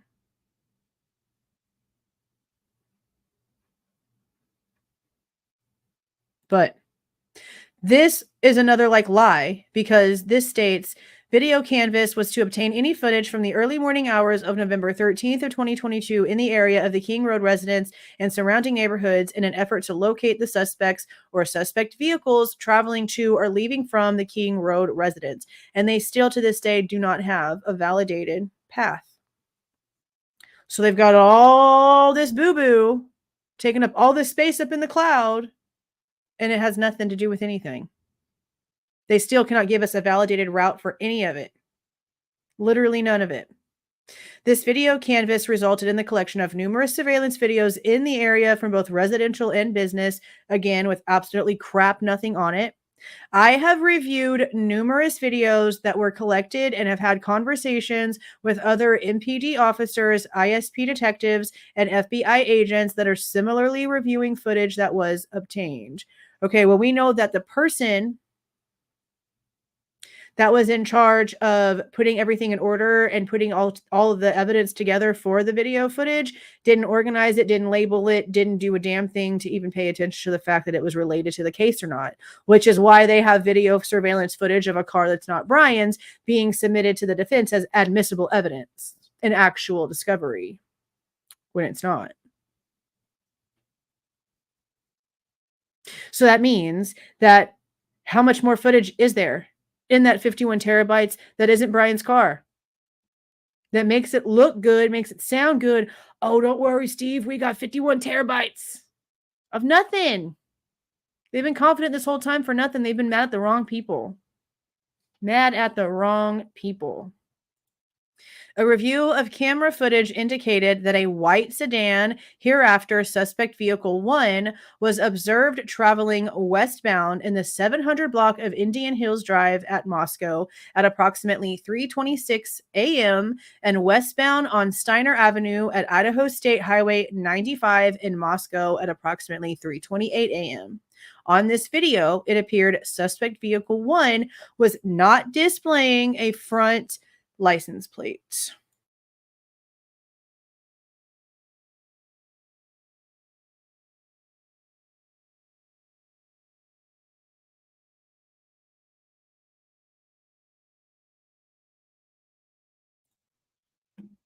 Now, again, that's about as like far personalized that they've got here. And that only matters because his car was still registered to Pennsylvania at the time that this happened. And it got transferred over to Washington registration right before his arrest or before his arrest. And we'll get into all of that as we keep going in here too. Yeah, I mean, because they don't know. Like verbiage like that is important to pay attention to because that proves right there that they don't know for sure that the white car that they're looking at is a Hyundai Elantra. They don't. Yeah, that's another thing. We really have no proof that the car that they're following around is even like the same white car. Because if it's all black and white cameras, it could be any light color. It could be any light color, honestly. It really could be. Okay. A review of footage from multiple videos obtained from the King Road neighborhood showed multiple sightings of suspect vehicle 1 starting at 3:29 a.m. and ending at 4:20 a.m. These sightings show suspect vehicle 1 makes an initial 3 passes by 1122 King Road residents and then leave via Walenta Drive. Based off of my experience as a patrol officer, this is a residential neighborhood with a very limited number of vehicles that travel in the area during the early morning hours. Upon review of the video, there are only a few cars that enter and exit this area during this time frame. Now, that's something that we found out was actually like a lie pretty early on whenever the Linda Lane stuff came out, because even if the important audio might be manipulated the way that Steve Goncalves is telling us that it is because of what he apparently has access to. Okay.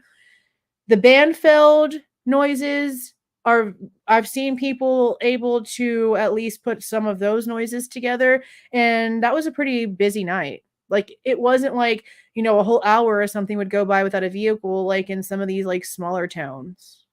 Okay. No, this was a very busy night for what it seems like. Lots of cars. Exactly. Lots of cars.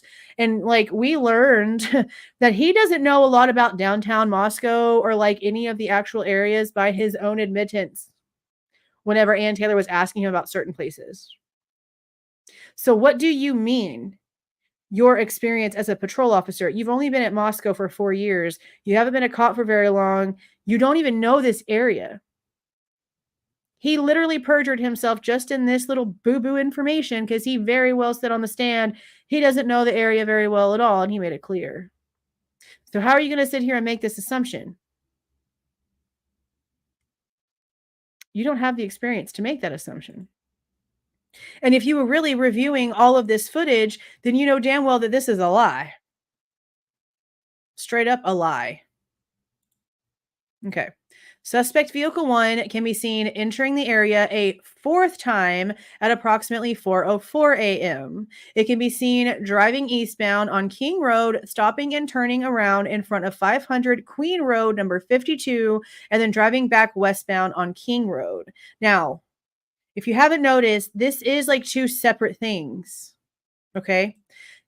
We went through this in some other videos. We might need to go back over it again just to like cut, the thing.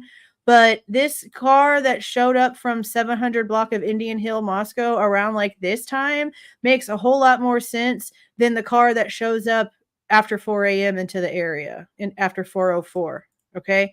Because this car leaves the area and is at Idaho State Highway 95 at approximately 3:28.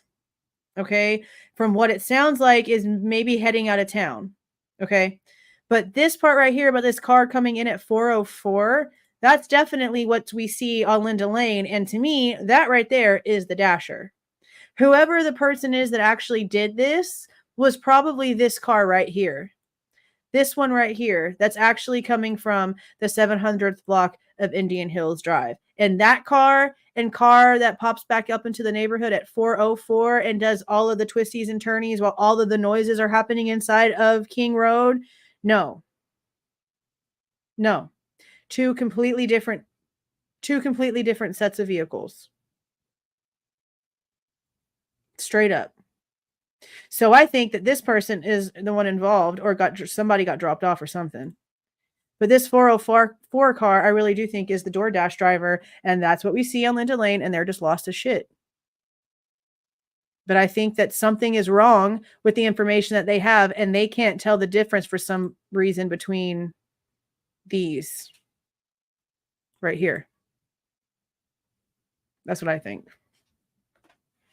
That's just what I think. I don't know why this just underlined, but I guess I'll just leave it alone. Okay. This is the car that is driving around the neighborhood, making 3-point turns and turning around in Linda Lane while the noises are going on inside of the house. Okay. Suspect vehicle number 1 can be seen entering the area a fourth time at approximately 4:04 a.m. To me, it's not a fourth time. It's the first time, and it's the DoorDash driver again. It can be seen driving eastbound on King Road, stopping and turning around in front of 500 Queen Road number 52, then driving back westbound on King. When suspect vehicle 1 is in front of the King Road residence, it appeared to unsuccessfully attempt to park or turn around in the road. The vehicle then continued to the intersection of Queen Road and King Road, which would be the front porch of 1112, where it can be seen completing a 3-point turn and then driving eastbound again towards Queen Road. That is a lost DoorDash driver. That is a lost DoorDash driver. This right here is why a lot of people think that the DoorDash was actually ordered as like a distraction or to make it seem as if the people inside of the home were really still alive whenever they weren't.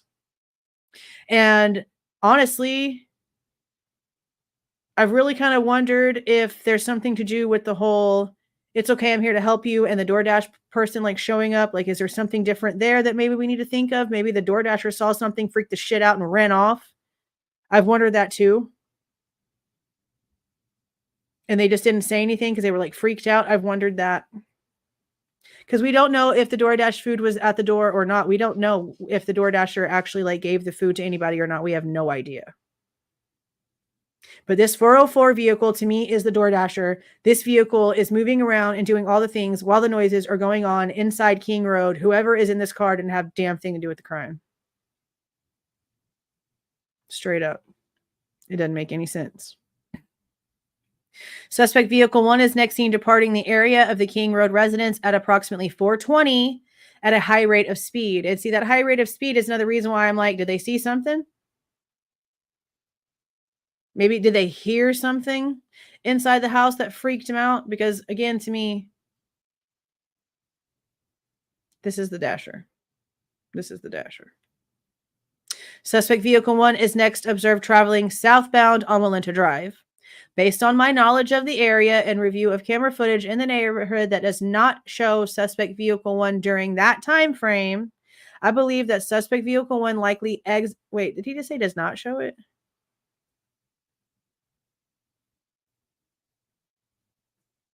Suspect vehicle number 1 is seen departing the area of the King Road residence at approximately 4:20 at a high rate of speed. Suspect vehicle 1 is next observed traveling southbound on Walenta Drive. Based on my knowledge of the area and review of camera footage in the neighborhood that does not show suspect vehicle 1 during that time frame, I believe that suspect vehicle 1 likely exited the neighborhood at Palouse River Drive and okay. So because they don't see the car on certain footage, he's then guessing which direction the car actually went, even though he himself has already admitted that he doesn't really know the area whatsoever.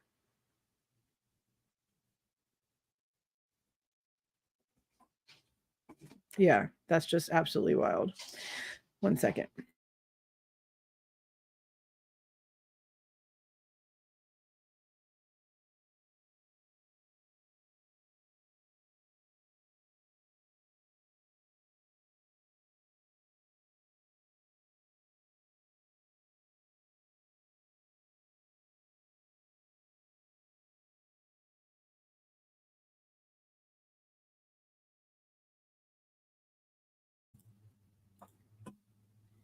My youngest is trying to finagle another video game out of me. But it's Sonic. Well, but it can wait till your next allowance week. Thank you very much. Not very fast. Because the roads are like, and it's all residential and curves. Not very fast. I remember that. Drop a 1 in the chat if you guys remember them claiming that they wanted to speak to the occupants with an S. They said that. And I believe it came out of Fry's mouth. Which is another reason why I really, really think that it's a DoorDash driver, because even now that we've moved to a whole new area, we have yet to get an Uber driver, an Instacart delivery person, or a Dasher that is by themselves. The last time we ordered, was it DoorDash I ordered that ice cream from? I believe it was. She was driving around with her kid. Tweezy, why are you going to ask what the ones are for, but then you put a 1 right before you put it? That's what the 1 is for. It's about hearing occupants. They wanted to speak to the occupants with the S. Before I said it. That it was occupants in the vehicle, not one person. Yes, especially trying to figure out where to park. And all those cars, and there's people that park on the street. I can understand where they were like, I don't even know this is where I'm supposed to go. I mean, to me, that makes the most sense, is that this car coming from this Indian way is one vehicle that maybe be the vehicle involved, honestly. We don't know. That one could be the one that they're actually looking for. But this one right here that comes back in at 404 is not the same car. I think they got lost and confused.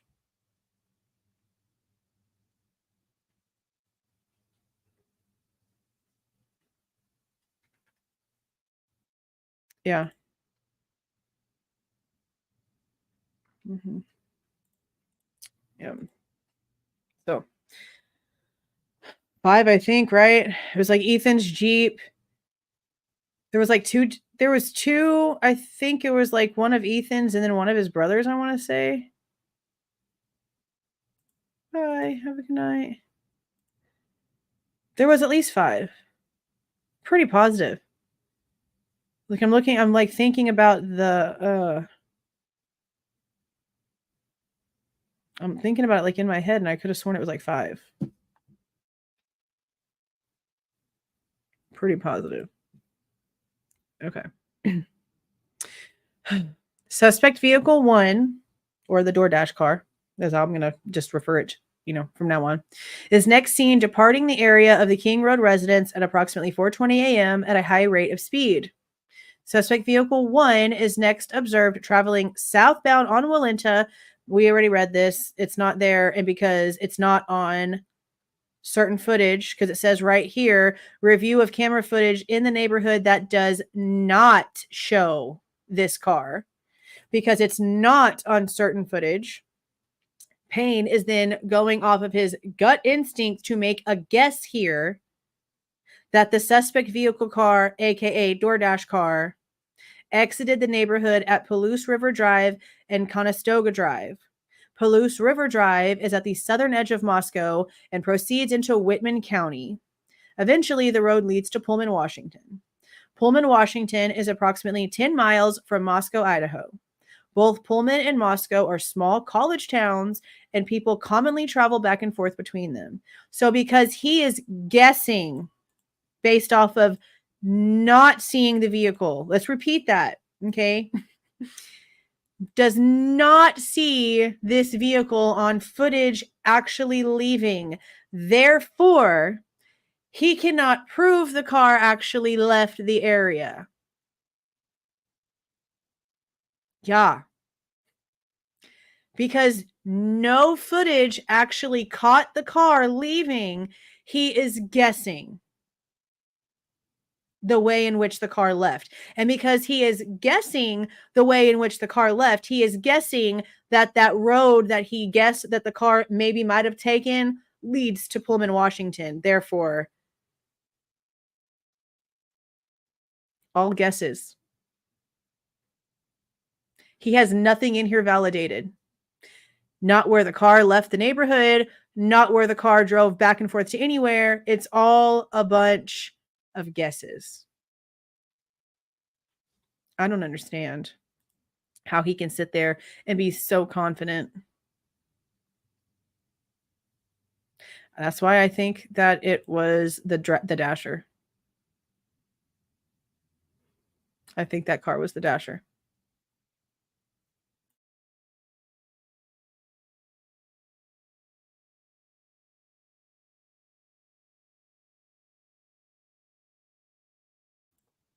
So yeah. Okay. Let's go down here now. We're on page 7. Well, that's the thing. They don't have footage of anything at 4:30. He's guessing because there is no footage of the car leaving. That's what he just said right here. Review of camera footage in the neighborhood that does not show the suspect vehicle. He's guessing. Everything at that point is all a bunch of guesswork. And he said that in court. The little map we're going to get to, he even says, oh, it's not like where we know he drove. It's where we're just saying he could have driven, but there's like a whole bunch of different routes he could have actually taken. It's all just a guess. It's all just a guess. Okay. Law enforcement officers provided video footage to suspect vehicle 1 to forensic examiners with the FBI that regularly utilize surveillance footage to identify the year, make, and model of an unknown vehicle that is observed by one or more cameras during the commission of a criminal offense. The forensic examiner has approximately 35 years law enforcement experience with 12 years at the FBI. His specific training includes identifying unique characteristics of vehicles, and he uses a database that gives visual clues of vehicles across states to identify differences between vehicles. So 35 years of law enforcement experience, over a decade with the feds, and he gave us the wrong year.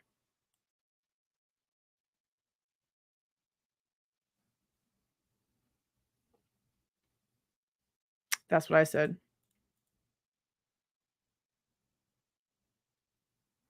Or if he was going to drive his own car, why in the hell would he drive like all the way up to the freaking house and not go somewhere else where he could like walk his self up? It don't make sense.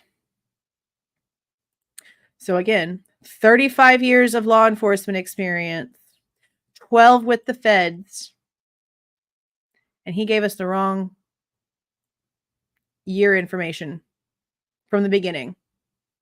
And still, I believe, still is not confident enough in this right here, which is the reason why they never gave us anything but stock footage from their assumption. They never, ever, ever ever gave us, to this day, even a still shot, a 5-second clip. Even though they're lying to us about what the footage is in the Sebastian Rogers case, they at least put it out there. Or is the Banfield footage them actually giving us footage of the vehicle and they're just trying to keep it real quiet? Because them putting out the description and putting out the Banfield footage and it, bam, having the same car on it was just a little bit weird. And I'm just not going to let that go anytime soon. That was just too much. Too much. After reviewing the numerous observations of suspect vehicle 1, the forensic examiner initially believed that suspect vehicle 1 was a 2011 to 2013 Hyundai Elantra. Upon further review, he indicated it could, not is, and he's correcting his mistake, but that it could possibly, also maybe be a 2011 to 2016 Hyundai Elantra. So he didn't fix his mistake. He just widened his range. That's all he did. He widened his range. Still no validated stuff. Like no validated information. Could have, might have, possiblies. That's not good enough. That is not good enough. Investigators were given access to video footage on the Washington State University campus located in Pullman, Washington.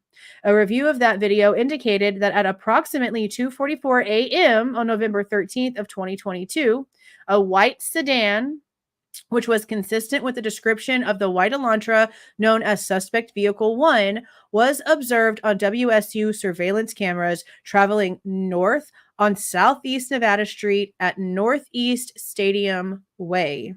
At approximately 2:53 a.m., a white sedan, which is consistent with the description of the white Elantra known as Suspect Vehicle Number 1, was observed traveling southeast on Nevada Street in Pullman, Washington towards SR 270. SR 270 connects Pullman, Washington to Moscow, Idaho. This camera footage from Pullman, Washington was provided to the same FBI forensic examiner.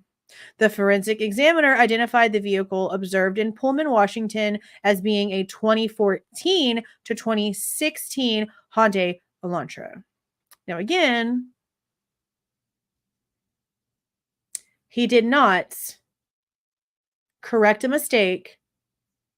He gave himself a wider range so that he didn't look like an idiot. Now, they're also not claiming that what they saw was a white Elantra. They're saying what they saw, what they observed was a car that could be, was a white sedan.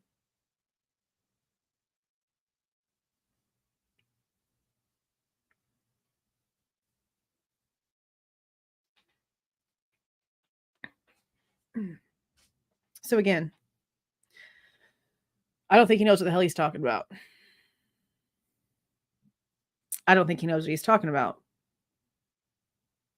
I think that he was given camera footage and was asked, does this look like the car you think it might be? And he said, yeah, it could be.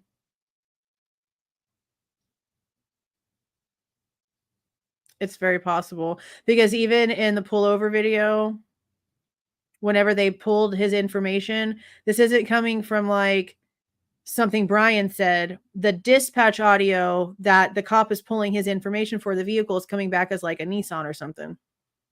So it's not even coming back even the same make at all that it's supposed to. So that was interesting that video came out because everyone was like, what? We already have issues with the car. And now you're pulling information that doesn't even match whatsoever.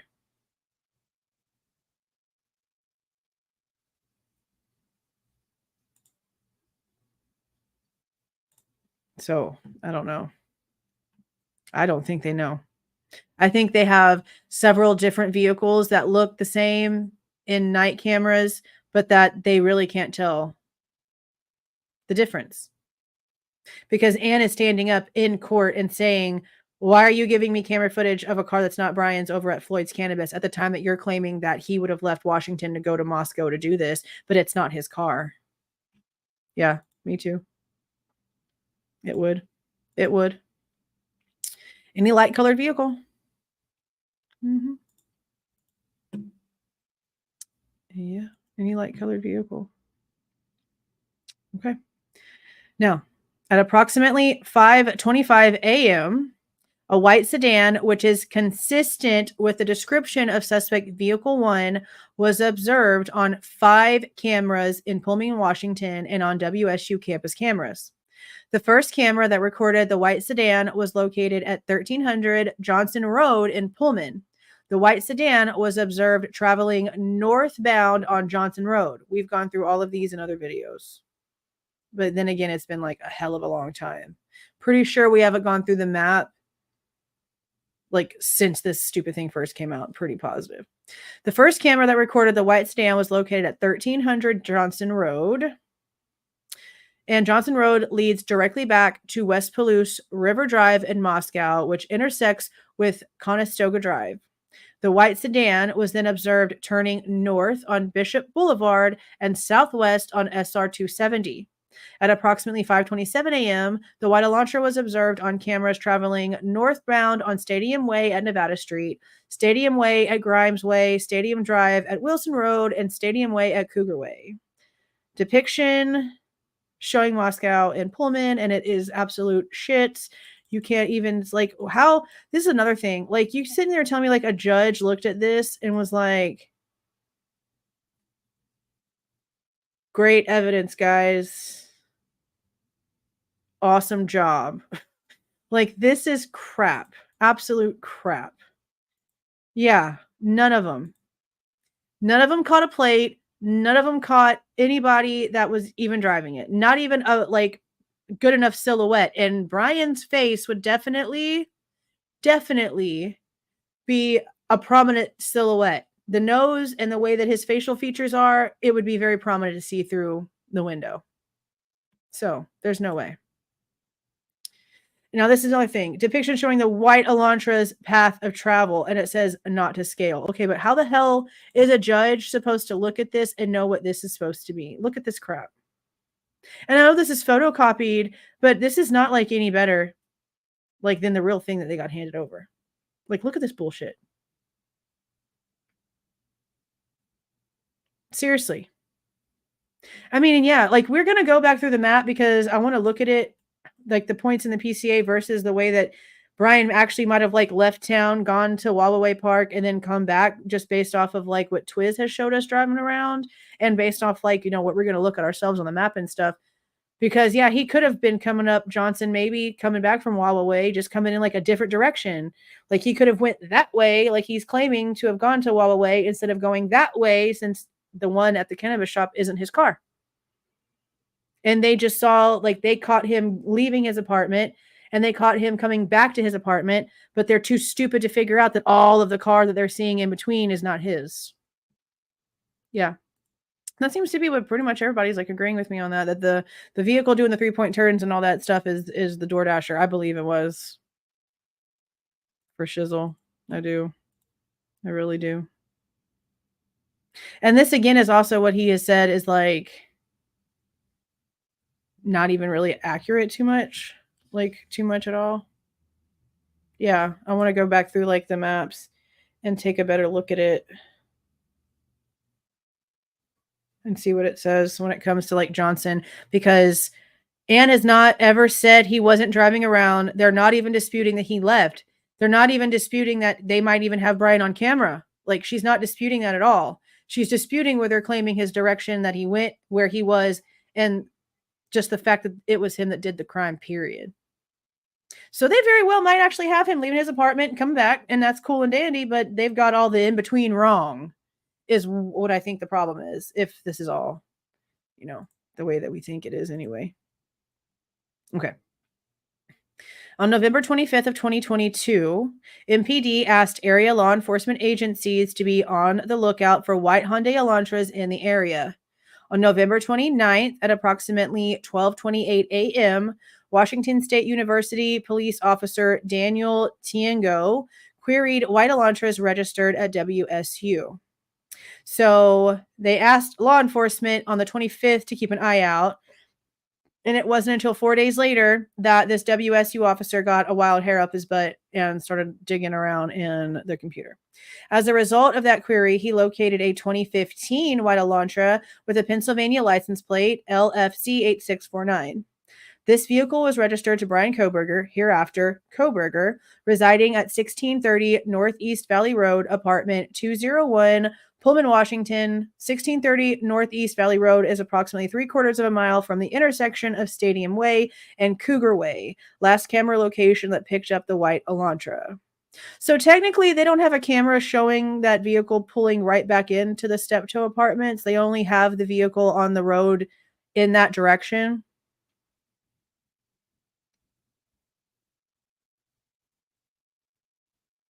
Does that sound right?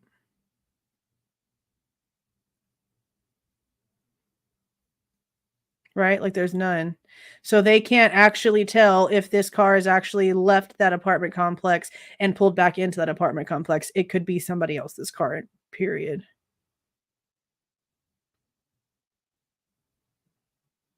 Well, according to the phone, he was leaving, I think around that time. From how this is sounding, if I remember right. That's what I said. Why couldn't y'all get DNA from any of the several places that he was at? Like, they obviously weren't surveilling him like they were doing cigarette guy or cigarette person. Do we know if cigarette person was a male or a female? Like, they literally could have grabbed like a water bottle or anything. Honestly. So I don't know. I don't know. Okay. All right. The same day at approximately 12:58 a.m., so 30 minutes later, literally 30 minutes later, WSU officer Curtis Whitman was looking for white Hyundai Elantras and located a 2015 white Hyundai Elantra at 1630 Northeast Valley Road in Pullman in the parking lot. 1630 Northeast Valley Road is an apartment complex that houses WSU students. Officer Whitman also ran the car and it returned to Kohberger with a Washington tag. I reviewed Kohberg's, not Kohberger's, but Kohberg's Washington state driver's license information and photograph. This license indicates that Kohberger is a white male with a height of 6 foot and weighs 185 pounds. Now, yeah, it's always been the same day. No, it's always been the same day.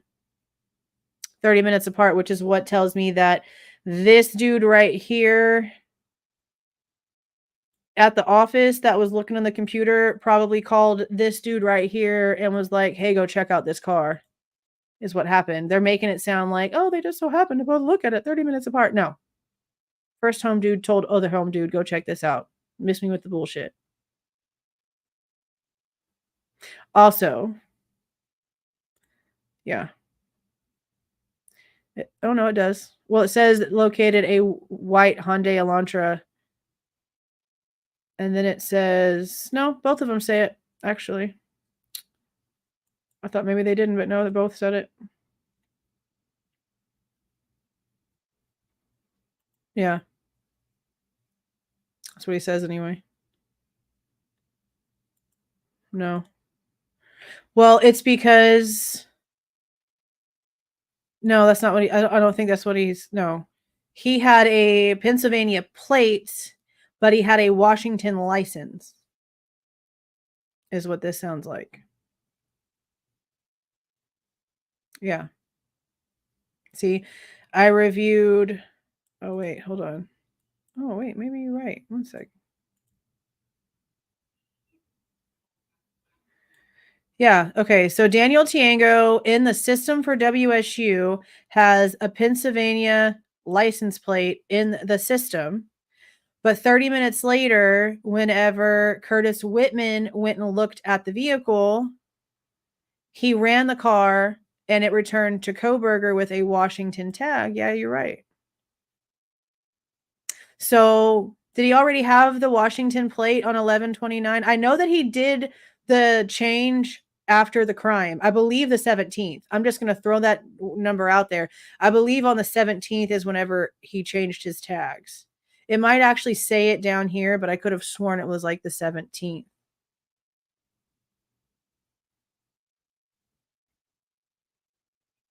Pretty positive. 18th.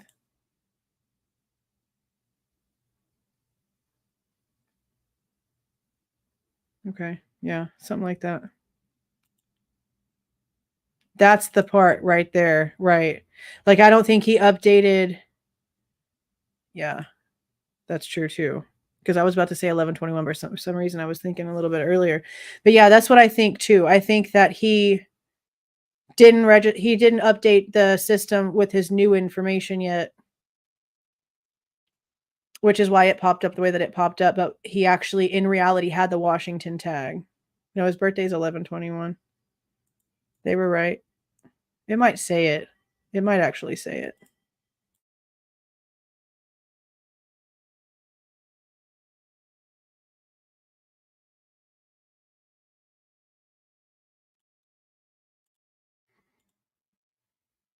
And also, I'm pretty positive he's a little bit more than 6 foot. Like, I heard that this was off by like 2 inches. Pretty positive that it's off by like 2 inches. Okay. Additionally, the photograph of Kohberger shows that he has bushy eyebrows, which no, it doesn't. Kohberger's physical description is consistent with the description of the male DM saw inside the King Rung residence on November 13th. I honestly can't really argue or agree with that because the description that they gave is kind of poop and very generic. And if you want to go very generic, then cool, that could fit Bryan and like several other people. But this isn't good enough for me. I need to know that you showed Dylan this freaking face. Even if you photoshopped a mask on top of his face before you showed her the photo, your ability to play the game of telephone, sir, sucks so far. So this isn't enough for me. It's definitely not enough. Okay. Further investigation, including a review of Latah County Sheriff Deputy Corporal Duke's body cam and reports, showed that on August 21st, 2022, Bryan Kohberger was detained as part of a traffic stop that occurred in Moscow, Idaho by Corporal Duke. And I watched Crime Circus's last video. I watched it today. He makes some good points, and this is one of them. I don't understand why all of the FOIA requests, and they won't let us see this traffic stop if they let us see the other one, the Washington pullover. I don't understand why we can't see this one. That doesn't make sense.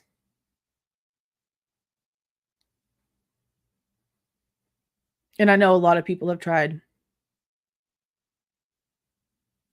So it doesn't make sense, especially since they're claiming that this pullover is where they've got like they're about to put in here. That's how they got the phone number to do the AT&T warrant and all this stuff. So I don't know why they won't let us see it. If it's just a simple seatbelt situation, let us see it. Especially with where they're claiming that it was, which is close to King Road. Let us see it.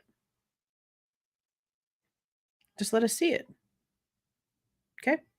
At the time, Kohberger, who was the sole occupant, so they made it very clear that no one else was with him. Hold on a second. My 6-year-old is singing.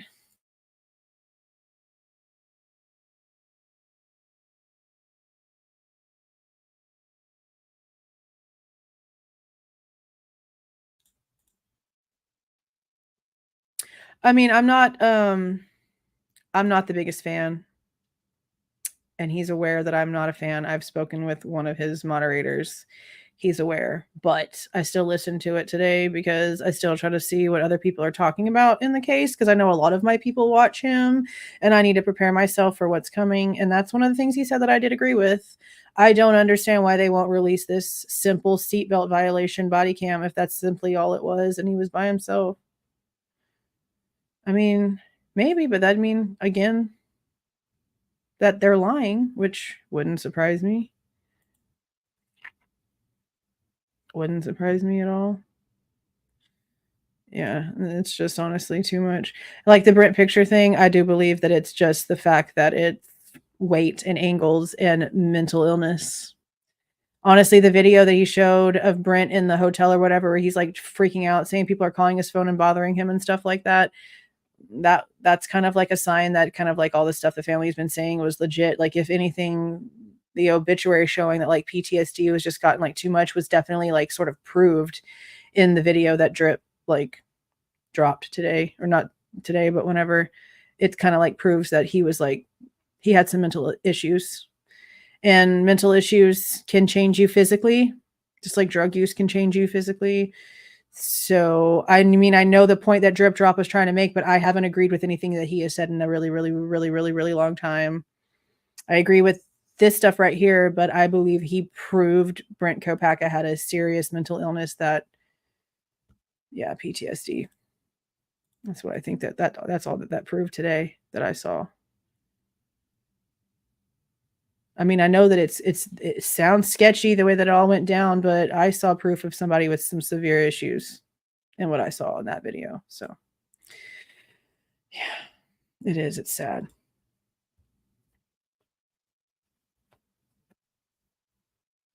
It's super sad. I think so too. But those pictures of him being like in the military and the ones afterwards, he's gained weight. He has a full blown beard. There's like what, a decade or more in between those photos. And again, mental illness and drug use. I'm not saying that I know for sure there was drug use. Okay, I don't. Okay. But drug use, hard drug use, and severe mental illness can like physically change your body. For sure. For sure.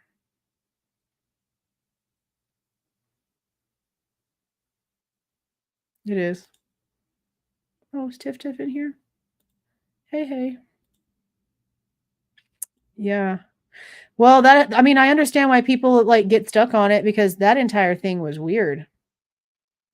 If it was as simple as it is, I mean,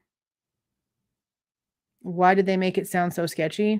But then again, I always said, if Brent Kopacka really had anything to do with it, then why the charade of all this other crazy stuff? If he really was involved and he yelled, oh, blah, blah, blah, that stuff that everybody was saying, like, blame it on the dead guy. As sad as that sounds, but why wouldn't they just take the easy way out?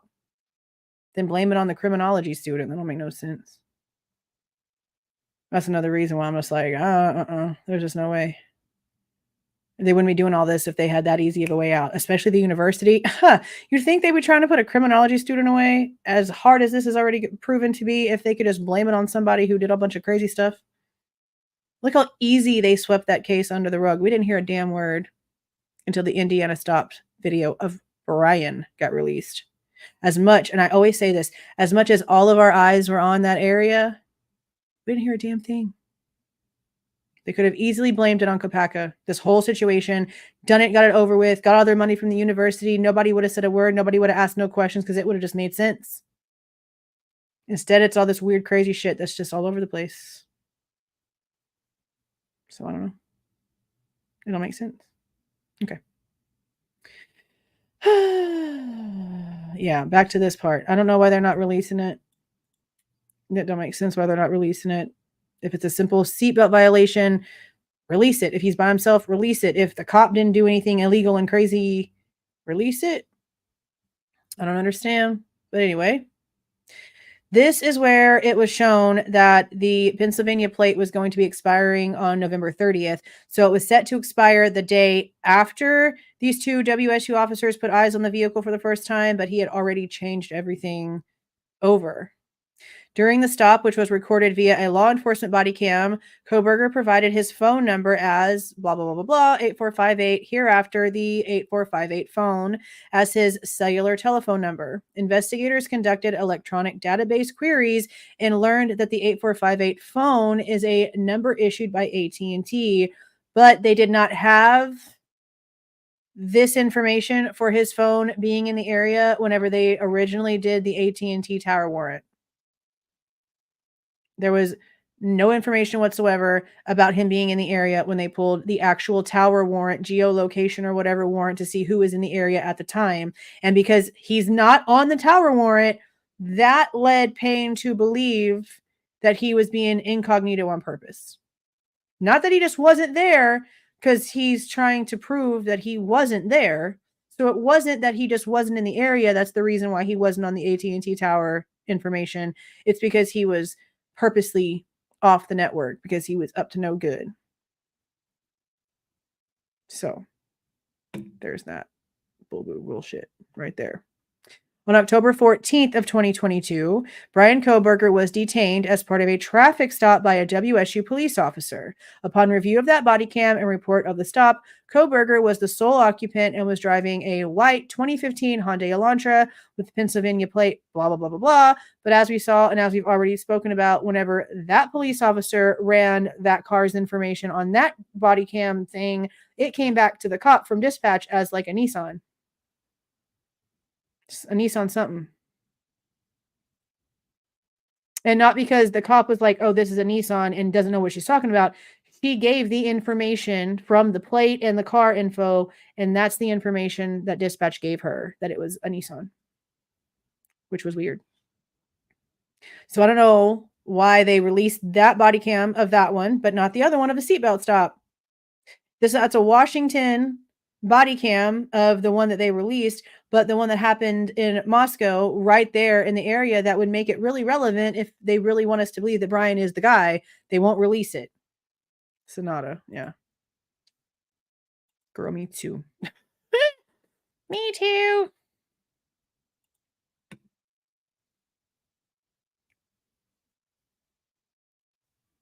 I mean, all the other stuff we've seen him in, it's an Elantra. No. I don't even know anymore. They haven't given us one bit of information that's legit and makes any sense at all.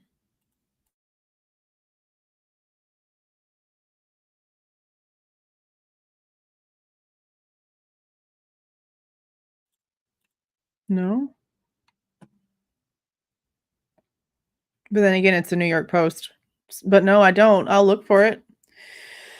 Somebody might have that somewhere if that's true. I don't remember that though. Okay. Now let's see. Yeah, that's the body stop that we actually saw.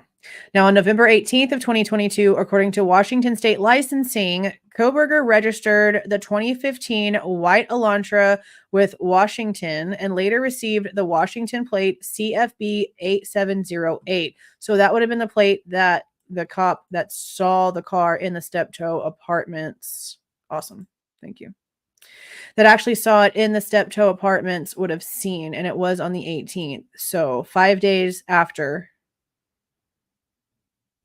but probably right at the very end of like the last week before Thanksgiving break, he changed his stuff out, which actually makes some sense because the week of Thanksgiving, whenever it was due, everything government related was closed for the holidays. You know what I mean? So that would make more sense that he got it taken care of ahead of time.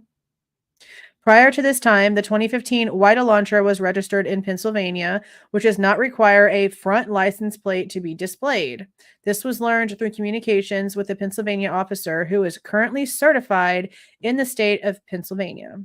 Based on my own experience in communication with Washington law enforcement, I know that Idaho and Washington require front and back license plates to be displayed. I mean, I guess I can't like argue with him on that one because he does live there. So he would have to know that for his own life, right? For his own vehicles and stuff.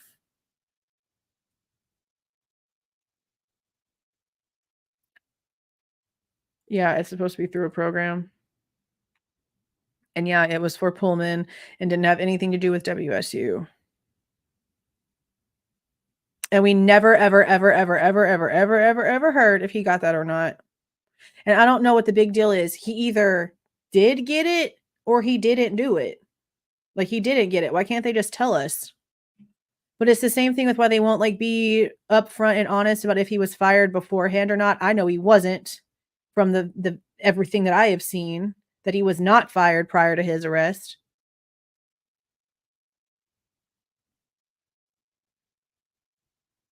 No, not whenever you do that kind of stuff. No. If he was planning on going, planning on going back to WSU, hell yeah. And his electronics and stuff were still inside of his apartment. That's another thing. Like, why would you take your own vehicle but leave all of your important shit, all of your important expensive stuff behind? That don't make no sense. That don't make no sense at all. So if he would not have changed his plates the whole time, if he would have been like, nope, I'm going to just deal with it and let it expire. And whenever I go up for Christmas break, I'm going to do my stuff up then because I'm not trying to stay down here. Yeah, you're right. It's like, I mean, unless he was trying, and that's what people will say, and I'll give it to them. I can see that. They'll be like, well, of course he was going to change it. He was trying to be, like under the radar. He wasn't trying to do anything that was out of the ordinary. Of course he was going to change his plates, blah, blah, blah. I understand all that. That's what the lawyer in Pennsylvania said, but we don't really know that, do we?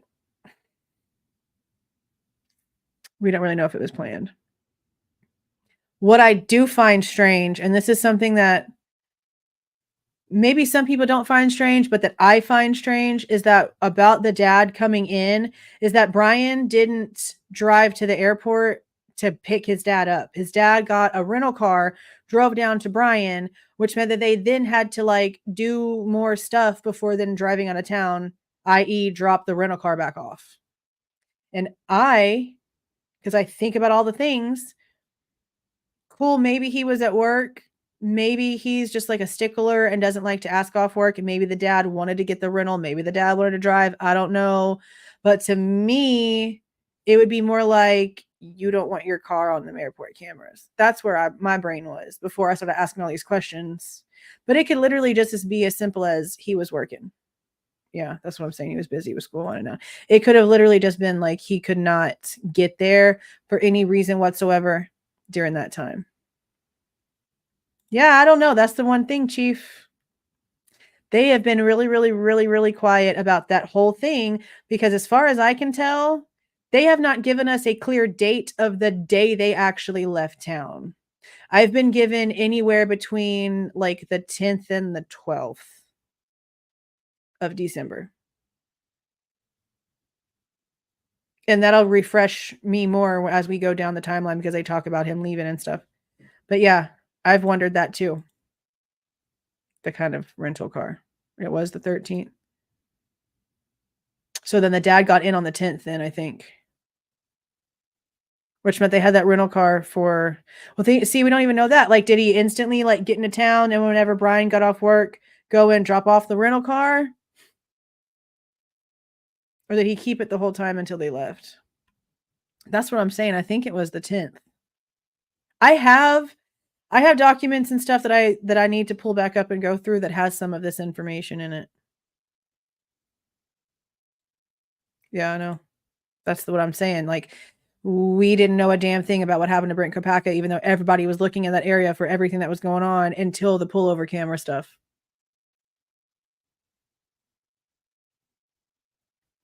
Have we seen proof of that? Or do we just know that the lawyer said that this was something that they planned?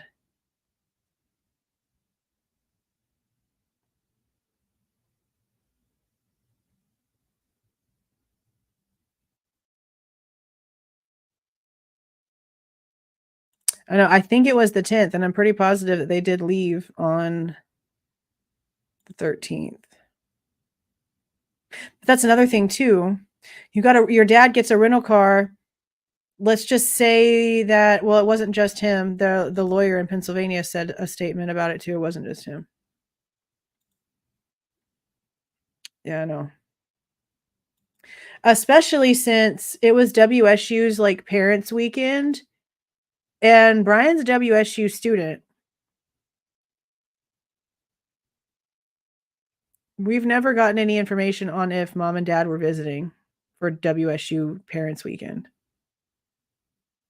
That's something else.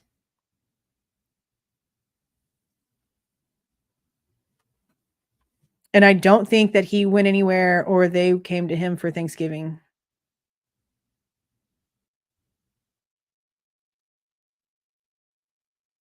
Could have, but didn't. He got a rental car from the airport rental place.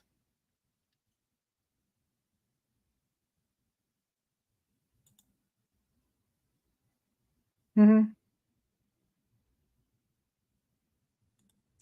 I saw a different airport that was like an hour drive or so from Pullman. Yeah, it's old information. I think we did a video about it well over a year ago. Pretty positive. Okay. Investigators believe that Kohberger is still driving the 2015 white Elantra because his vehicle was captured on December 13th, 2022 by a license plate reader in Loma, Colorado. Information provided by a query to a database. See, this is saying that he was captured in Colorado on the 13th, but that doesn't mean that they left Pullman on the 13th. Yeah, he was. That's true.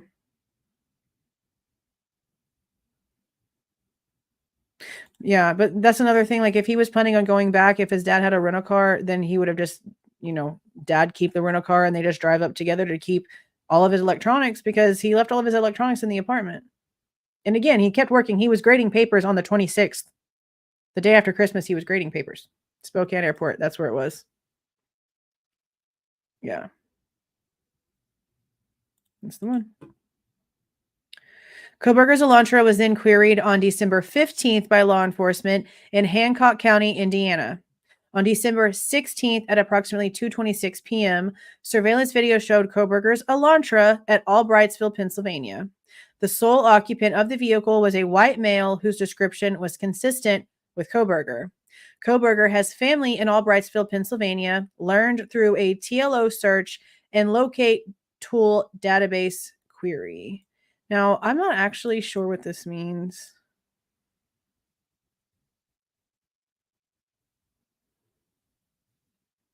Okay, so it's just like a public record search.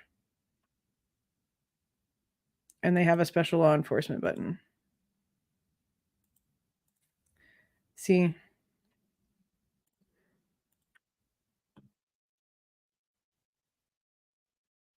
Okay. TransUnion. So it's basically the law enforcement's way to pull like your credit report that shows all of your personal information, like all of your addresses and your family members and all that stuff.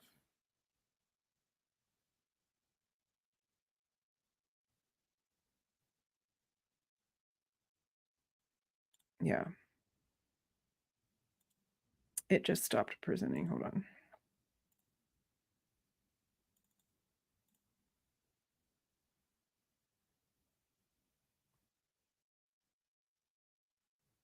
Yeah.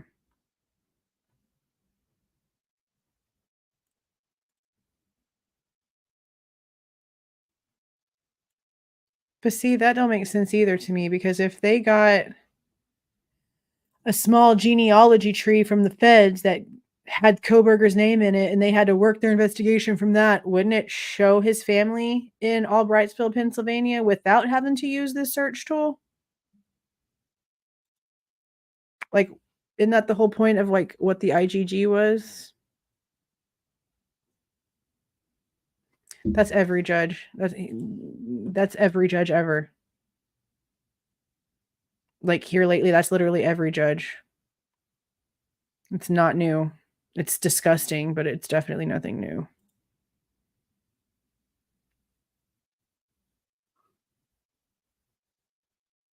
Yeah, that's what I'm saying. So if the feds had already given them over this genealogy tree before they wrote this freaking PCA, why is he having to use a completely separate tool to know that Kohberger has family in Albrightsville, Pennsylvania?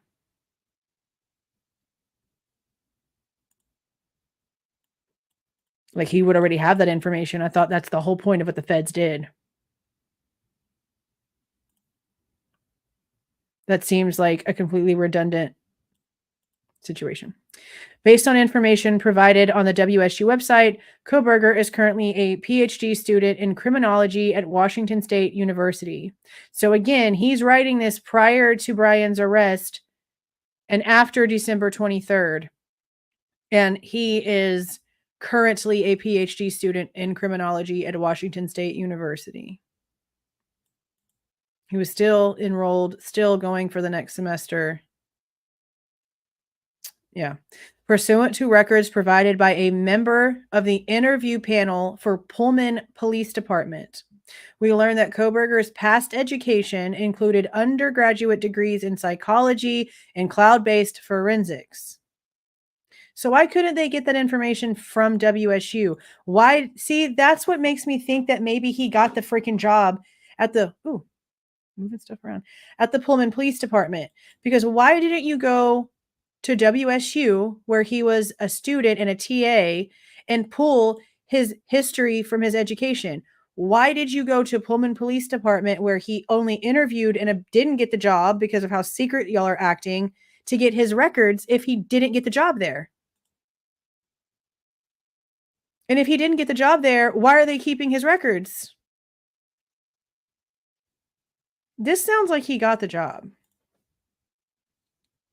These records also showed Kohberger wrote an essay when he applied for an internship with the Pullman Police Department in the fall of 2022.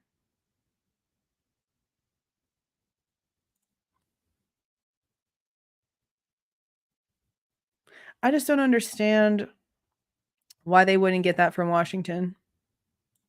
Why would they go to a place where he didn't get the internship for to get his records? The records also show Kohberger wrote an essay when he applied, blah, blah, blah, blah, blah, blah, blah, blah. Kohberger wrote in his essay he had interest in assisting rural law enforcement agencies with how to better collect and analyze technological data in public safety operations. Kohberger also posted a Reddit survey, which can be found by an open source internet search. The survey asked for participants to provide information to understand how emotions and psychological traits influence decision making when committing a crime. Now, a lot of people made a big, huge deal about that Reddit survey, and it don't mean shit because it was literally an assignment.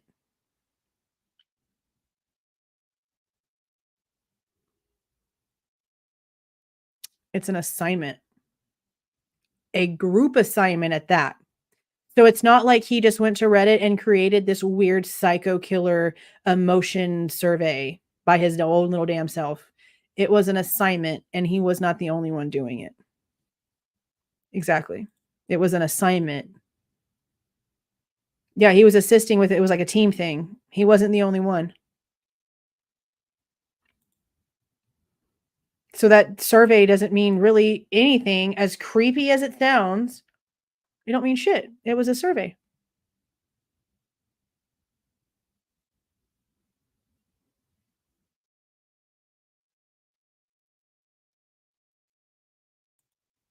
Yeah, it was an assignment. He didn't do it by himself for like some creepy personal reasons. It was homework. As a graduate student in criminology, you would do weird shit like that. So this Reddit survey that they're harping on was a homework assignment. Yep, normal. They use similar. They do share stuff, but that's not always. There's plenty of things they share.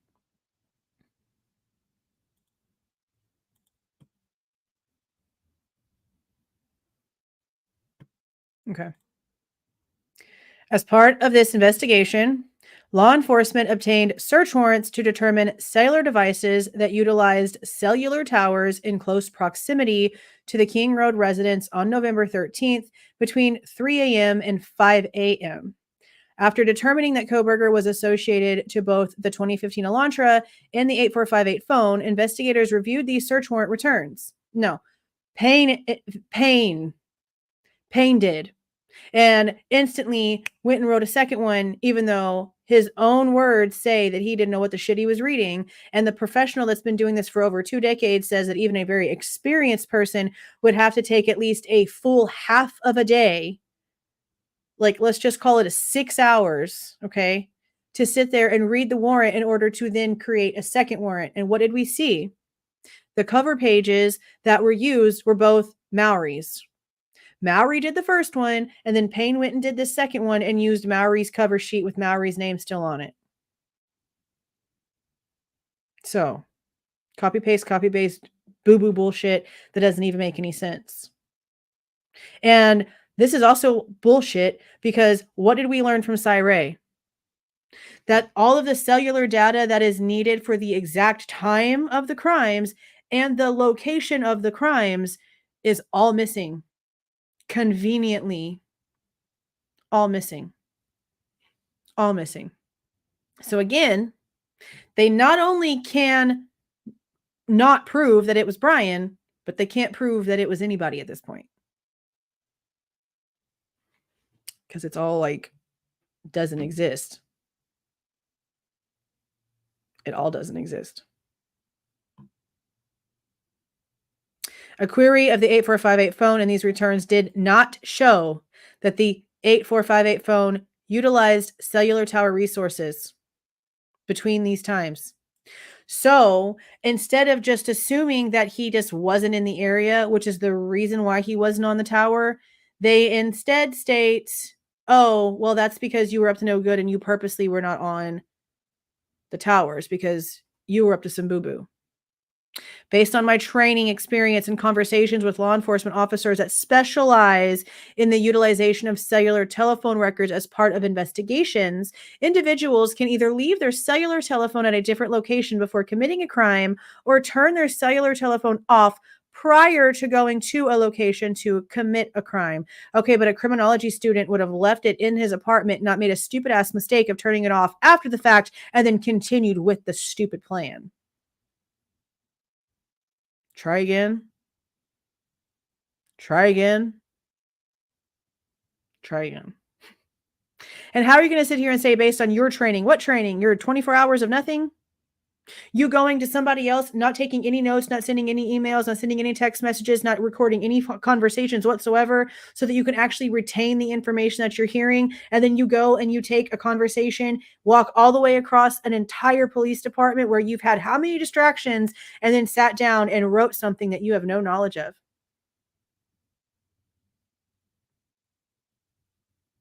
This entire thing is a lie.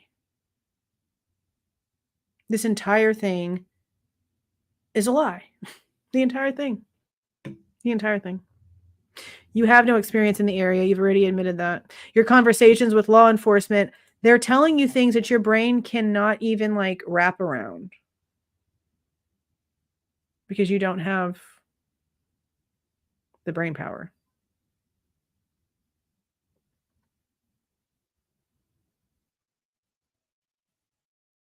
There's just no way any of this. There's literally nothing in here at all that they have said that we have not found otherwise information about. Seriously. Again, he goes from it's not on the network. It couldn't be because he's just not in the area. It has to be because he's the guy and he turned it off. This is done by subjects in an effort to avoid alerting law enforcement that a cellular device associated with them was in a particular area where a crime was committed. Again, criminology student who wants to teach all you fools how to do this correctly isn't going to stalk his prey 12 times with his phone and his same vehicle. He's going to do a lot smarter things than that.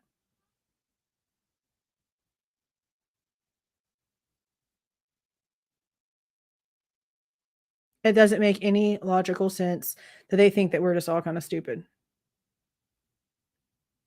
I also know that on numerous occasions, subjects will surveil an area where they intend to commit a crime prior to the date of the crime. Depending on the circumstances, this could be done a few days before or several months prior to the commission of a crime.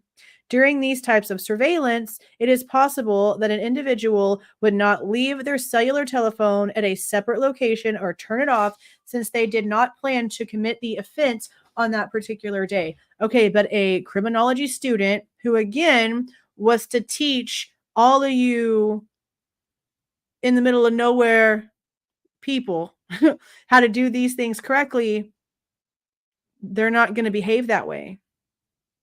They're not going to take their phone to surveil their prey. They're not going to take their own vehicle. They're not going to go where they can be seen, caught. They're not going to go where their behaviors and patterns can be shown.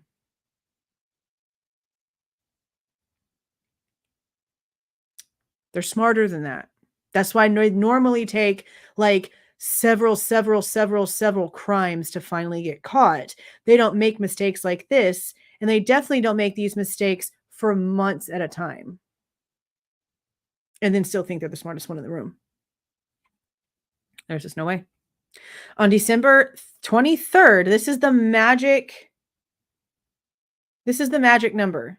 I mean, the magic date. According to everything that we heard in these past 2 hearings, December 23rd is the magic date. So they technically only had from December 23rd until December 30th, the date of his arrest. A week. And all based off the fact that the feds gave it to them. Not because they actually did anything worth a shit for a month and a half, but because the feds handed them a genealogy tree. But then Payne still had to go back and like validate that Kohberger had family in Pennsylvania, even though he had his family tree right there. That doesn't even make any freaking sense. On December 23rd of 2022, I applied for and was granted a search warrant for historical phone records between November 12th of 2022 at 12 a.m. and November 14th at 12 a.m. for the 8458 phone held by the phone provider AT&T, approximately 24 hours before and after the time of the homicides. Yeah. The entire profile was destroyed. Yep. The fact that they can't even like sit here and do control testing. No, the fact that they're trying to sit here and say they were able to do all of this stuff. No, not with the amount of stuff that you're claiming that you had and how many tests you have to actually do before you can say that that's the result. You can't just test something one time and bing, bang, that's it. No, you have to do multiple tests.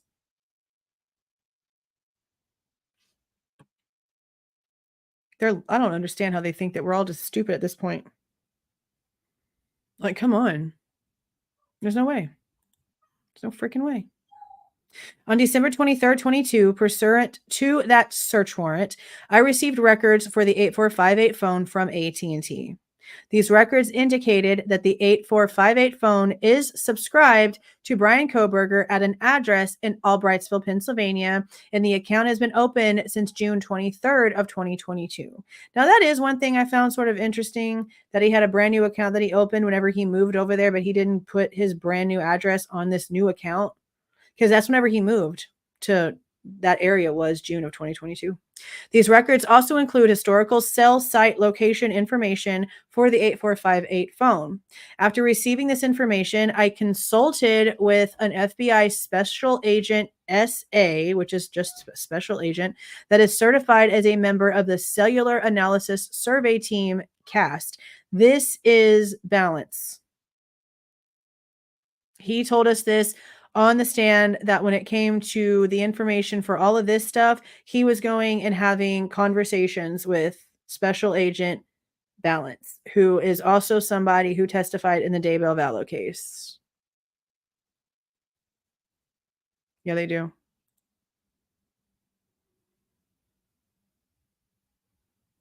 No, they can't. No, they can't.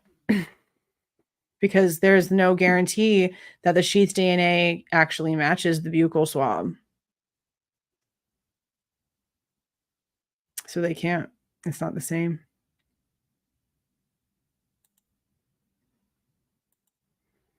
I mean, yeah, but somebody that's like Bryan, who seems to be really organized and sort of like OCD about stuff. I don't know.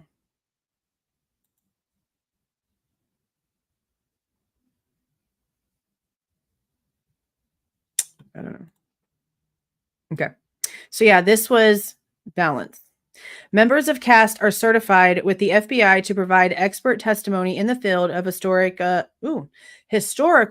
CSLI and are required to pass extensive training that includes both written and practical examinations prior to being, I think, certified with CAST, as well as the completion of yearly certification requirements. Okay, well, it sure doesn't sound like the people that were on the stand like do updated training literally at all. Like, they don't sound like, they sound like me. Like, I don't know anything about none of that technical stuff, and they sound like I would sound. That's what they sound like. Additionally, the FBI cast special agent that I consulted with has over 15 years of federal law enforcement experience, which includes 6 years with the FBI. Okay, well, we saw what all of that experience did with the car guy, and nobody's impressed. From information provided by CAST, I was able to determine estimated locations for the 8458 phone from November 12th, 2022 to November 13th of 2022, a time period authorized by the court. But nothing for the exact time and the location of the crime is in the defense's discovery that they received from the state. So if you really got all of it, then why doesn't the defense have it?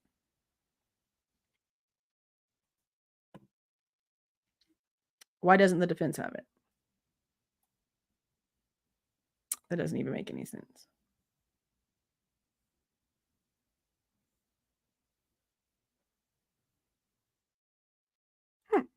Hey, girl. Yeah, I just started doing it like, I think Maori's hearing.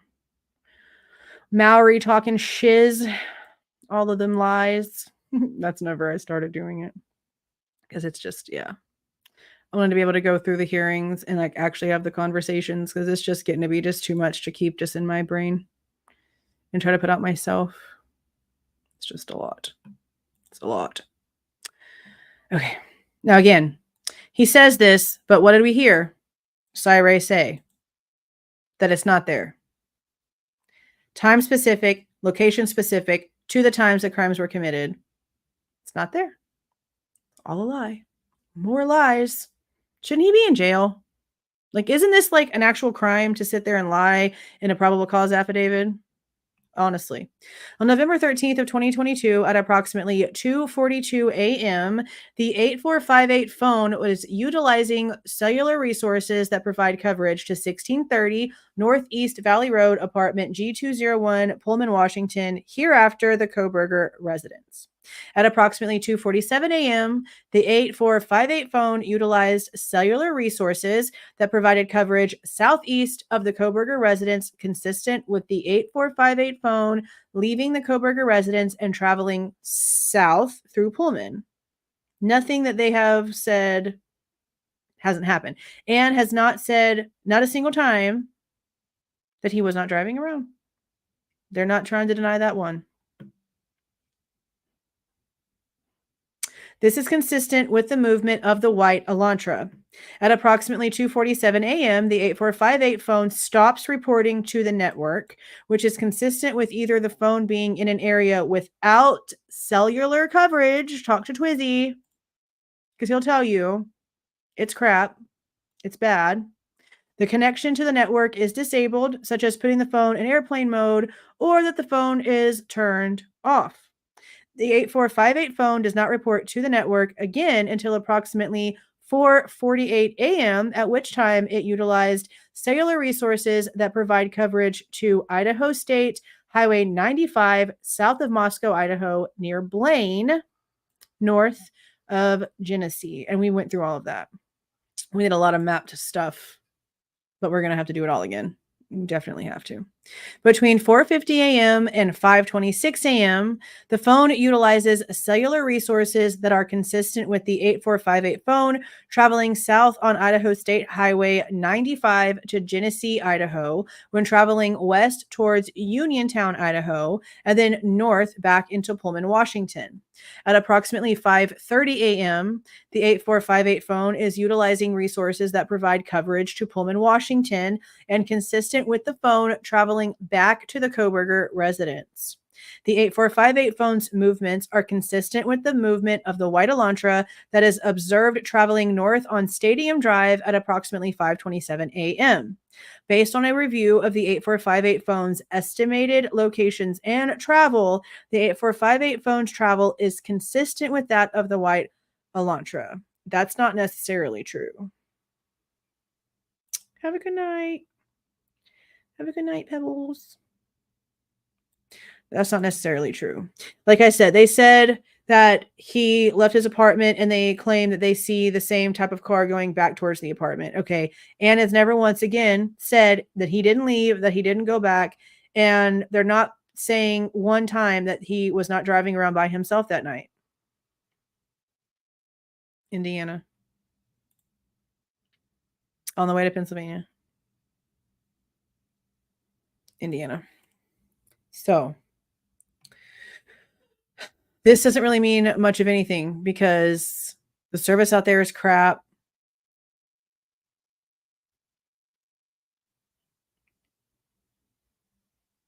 And that's like something that's proven, is that the service out there is bad.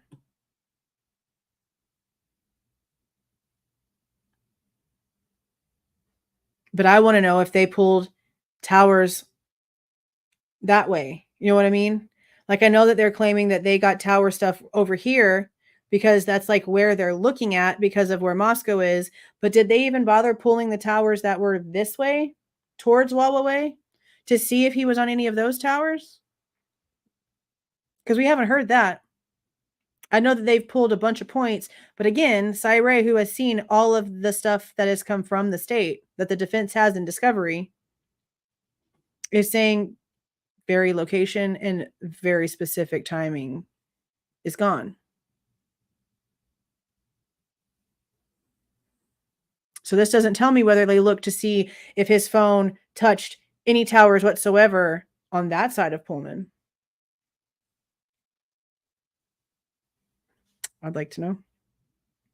Further review indicated that the 8458 phone utilized cellular resources on November 13th, 2022 that are consistent with the 8458 phone leaving the area of the Kohberger residence at approximately, this is where I get screwed up, guys. I've never been able to let this part go. Leaving the residence at approximately 9 a.m. and traveling to Moscow, Idaho. Specifically, the 8458 phone utilized cellular resources that would provide coverage to the King Road residents between 9:12 and 9:21 a.m. The 8458 phone next utilized cellular resources that are consistent with the 8458 phone traveling back to the area of the Kohberger residence and arriving to the area at approximately 9:32 a.m. That is the one thing that I have not been able to let go of.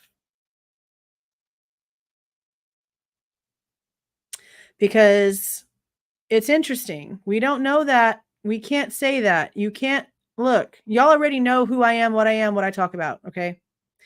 We cannot say this statement.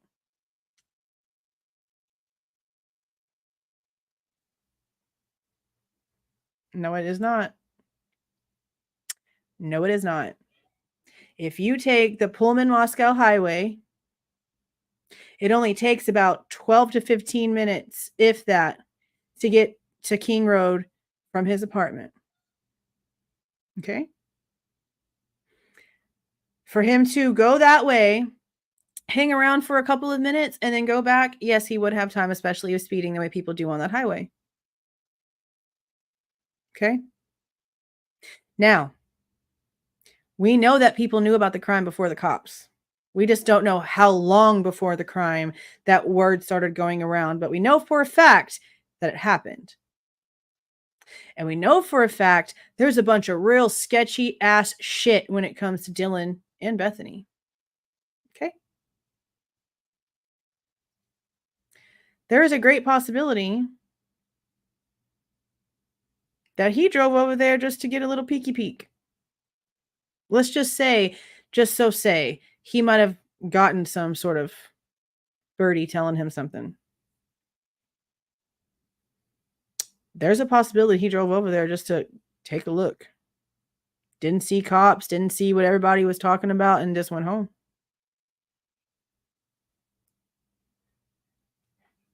Not everything in the PCA is going to be wrong. There's that. And Ann has already admitted, yeah, he's driving around. Yeah, you might have him on camera. I mean, that's one of the stories, that it was that early. But I also go back to the fact that before we had an arrest, before we had anything, what was one of the very first rumors that we had? That the door was wide open around 8:50, the front door. Okay. There's that.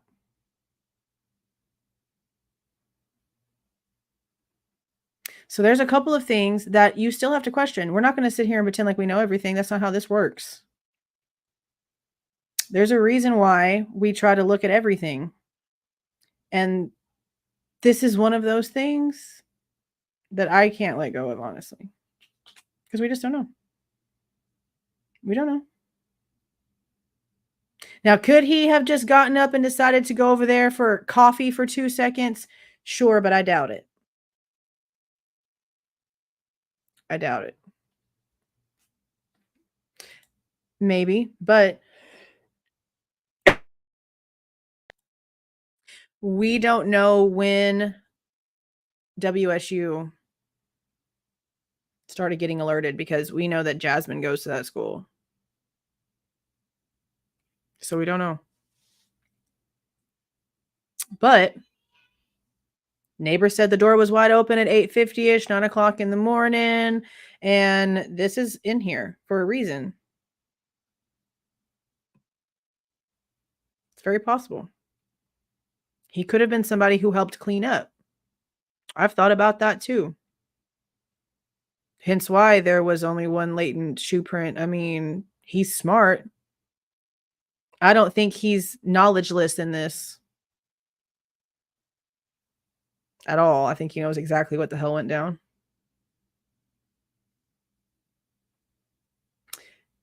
Yeah, but if it's not the time of the crime, then what good does it do?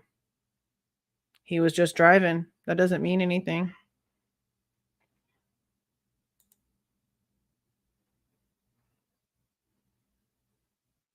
So who knows?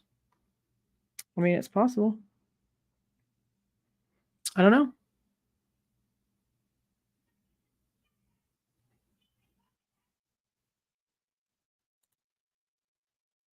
But this is just this right here is one of those very, very, very specific things to where I was like, okay, I'll let you have that one. I will keep that pinned, and that'll be something that I keep in mind. For sure. Could have been.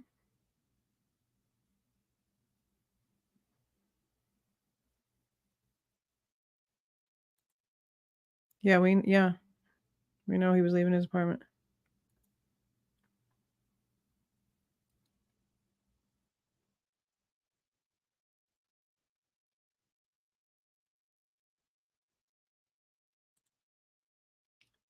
I mean, they have such a wide range that, yeah, one tower will definitely be pinging Pullman and Moscow people at the exact same time.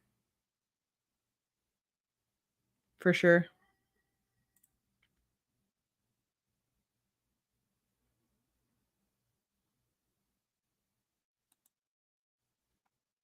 But yeah, this part right here, it is doable.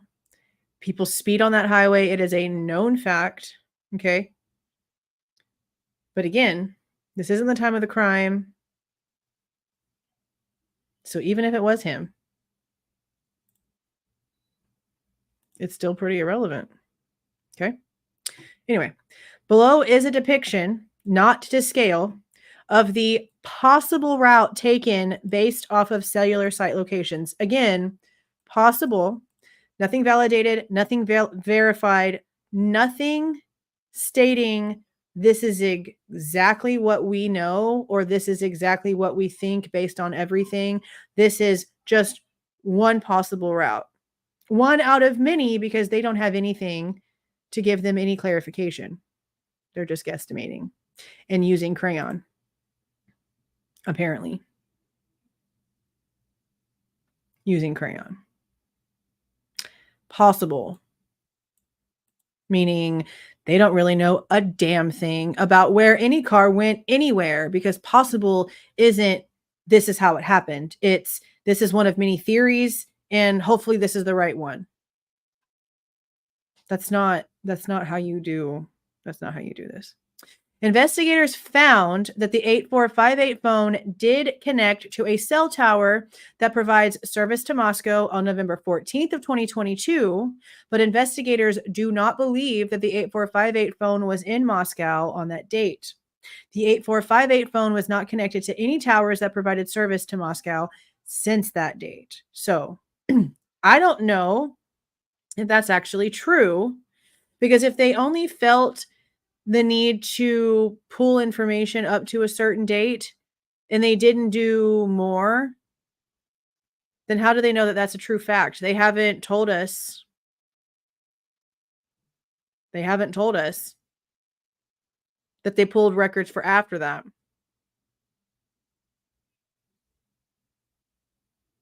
I mean, they sort of did, but not really. Most of the stuff that they've done warrant-wise since Bryan's arrest has been for the roommates, like has been for the victims, which is awkward.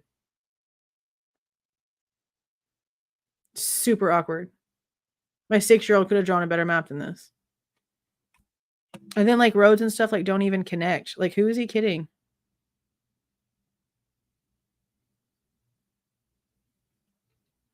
It doesn't even make any sense. But yeah, this right here, this just means that they don't have anything to prove that he was there. They don't have it on camera that he ever crossed like the state line. They don't have the proof of why. They're not telling us the proof of why, but they're probably going to come out and be like, well, we have him on camera going to this store instead. Well, they could have just put that in here because that's probably how it is. But that's why, like, they make it sound like they know what they're talking about, because they put one in there where they're like, oh, damn, from 9 all the way over there, then back at 9:30. That's real specific. But then they have this other one where they're like, oh, yeah, but he wasn't there. But it proves to you how easy a wrong ping can be put in here as something consistent. It's because you're going to sit here and tell me that in all of this work that they did in a week, that they know for a fact that all of this is legit whenever they can't even organize files? There's no way they could scramble through all of the chaotic dumpster fire bullshit that they did not organize in order to really do this work in a week. There's no way. There's no way. There's no absolute way. Now here comes another lie based on his fake education and his fake training and fake experience that doesn't even add up to nothing. Based on my training, experience, and the facts of the investigation thus far, I believe that Kohberger, the user of the 8458 phone, was likely the driver of the white Elantra that is observed departing Pullman, Washington, and that this vehicle is likely suspect vehicle 1. You went all the way across the country over 2,000 miles for a likely? For a possible? Seriously? Additionally, the route of travel of the 8458 phone during the early morning hours of November 13th, 22, and the lack of the 8458 phone reporting to AT&T between 2:47 and 4:48 a.m. is consistent with Kohberger attempting to conceal his location during the quadruple homicide that occurred at the King Road residence. Or he was the opposite direction where it's shitty service. You're going to tell me again that you brought the feds and the squat and the SWAT and 50 plus boots on the ground with no body cam of his arrest, by the way, for likely? No confidence. No confidence in literally any of it at all. Now here we go back to the magical date of 12/23. On December 23rd of 2022, I was granted a search warrant for Kohberger's historical CSLI from June 23rd of 22 to current, which is the date of this, which would have been, what is it, like the 29th? I think this was written, something like that. Yeah. Prospective location information and a PIN register / trap and trace on the 8458 phone to aid in efforts to determine if Kohberger stalked any of the victims in this case prior to the offense, conducted surveillance on the King Road residence, was in contact with any of the victims' associates, with any of the victims' associates. Oh, like if he knew any of the friends of the victims? Yeah. or people that knew the victims. Yeah. Before or after the alleged offense, any locations that may contain evidence of the murders that occurred on November 13th of 2022, the location of the white Elantra registered to Kohberger, as well as the location of Kohberger. There's where the stalked came from, which is why Xana had to get up and throw a holy cow fit about how, the statements of him stalking them was false. Okay, well, Payne is the one who put it in the PCA. Because up until now, it's been surveilled, surveillance. Now there's the word. That's where it came from.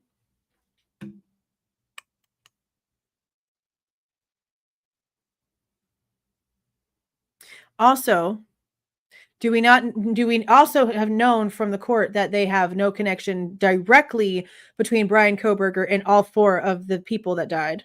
Okay. Nothing with Kaylee, nothing with Maddie, nothing with Ethan, nothing with Xana. But also none of the victims' associates. Because they're not claiming that he knew any of their friends, any of their homeboys, any of their teachers, any of their fellow classmates. Not even associates of the victims can they find connections to Bryan. And associates means classmates, acquaintances, small little passings in life. Nothing.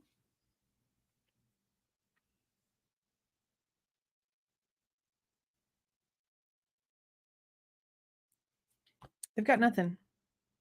All of this is just lies. It's all lies. On December 23rd of 22, pursuant to that search warrant, meaning this one for the CSLI from June 23rd, 22 to the date of this warrant being written up, I received historical records for the 8458 phone from AT&T from the time the account was opened in June 2022. After consulting with CAST special agent, meaning we're going back to talking to balance now, special agent Fed balance, I was able to determine estimated locations for the 8458 phone from June 2022 to present, the time period authorized by the court. The records for the 8458 phone show the 8458 phone utilizing cellular resources that provide coverage to the area of 1122 King Road on at least 12 occasions prior to November 13th of 2022. All of these occasions, except for one, occurred in the late evening and early morning hours of their respective days. Now, again, these cell phone towers cover a wide range of miles. Not yards, not feet. Miles. So unless they can show us footage of where he was these dozen times, this just sounds to me like he got off work from teaching during the day and being at school during the day and then was driving around maybe just kind of close, because you literally could be like not even over the state line and still end up on a tower in Moscow. So there's that. It doesn't even make sense.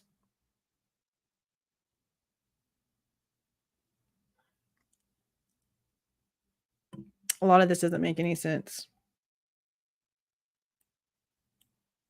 Like, he worked all day during the day. It sounds like he probably did a lot of his stuff at night. And his neighbors all said that he was a night owl. So him driving around and doing stuff at night, early morning hours, what does that mean? 1 o'clock in the morning, right after midnight? Sometimes more than that. Sometimes up to 20. Just depends. Yeah. That's why cell phone towers and stuff. Like, I think it was in Georgia. Me and Devil Eyed was talking about this a couple months ago. I believe it was in Georgia. I think it was the governor said something stupid. It was something the governor was in trouble for something. And she's the one who was like, phone pings are irrelevant. Phone pings don't mean nothing. And like, apparently a bunch of people that have been convicted because of phone pings were going to start like appealing a bunch of cases and stuff.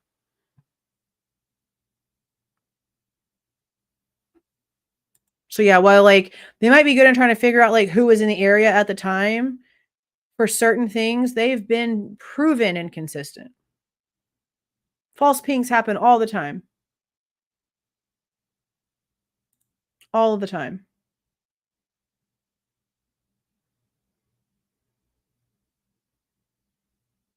One of these occasions, on August 21st of 22, the 8458 phone utilized cellular resources providing coverage to the King Road residents from approximately 10:34 p.m. to 11:35 p.m. That's an hour. At approximately 11:37 p.m., 2 minutes later, Kohberger was stopped by Latell County Sheriff's Deputy Corporal Duke, which is the body cam footage that we talked about that they will not release. The 8458 phone was utilizing cellular resources consistent with the location of the traffic stop. We've gone through this too. We've looked at this on the map. Farm Road and Pullman Highway. I mean, 10:30, 11:35. He's there for like an hour. I mean, who's to say he wasn't sleeping with somebody who was over there? Drove over there, did his thing, and left. I don't know. Further analysis of the cellular data provided show the 8458 phone utilized cellular resources on November 13th of 2022, consistent with the phone traveling from Pullman, Washington to Lewiston, Idaho. Key twist.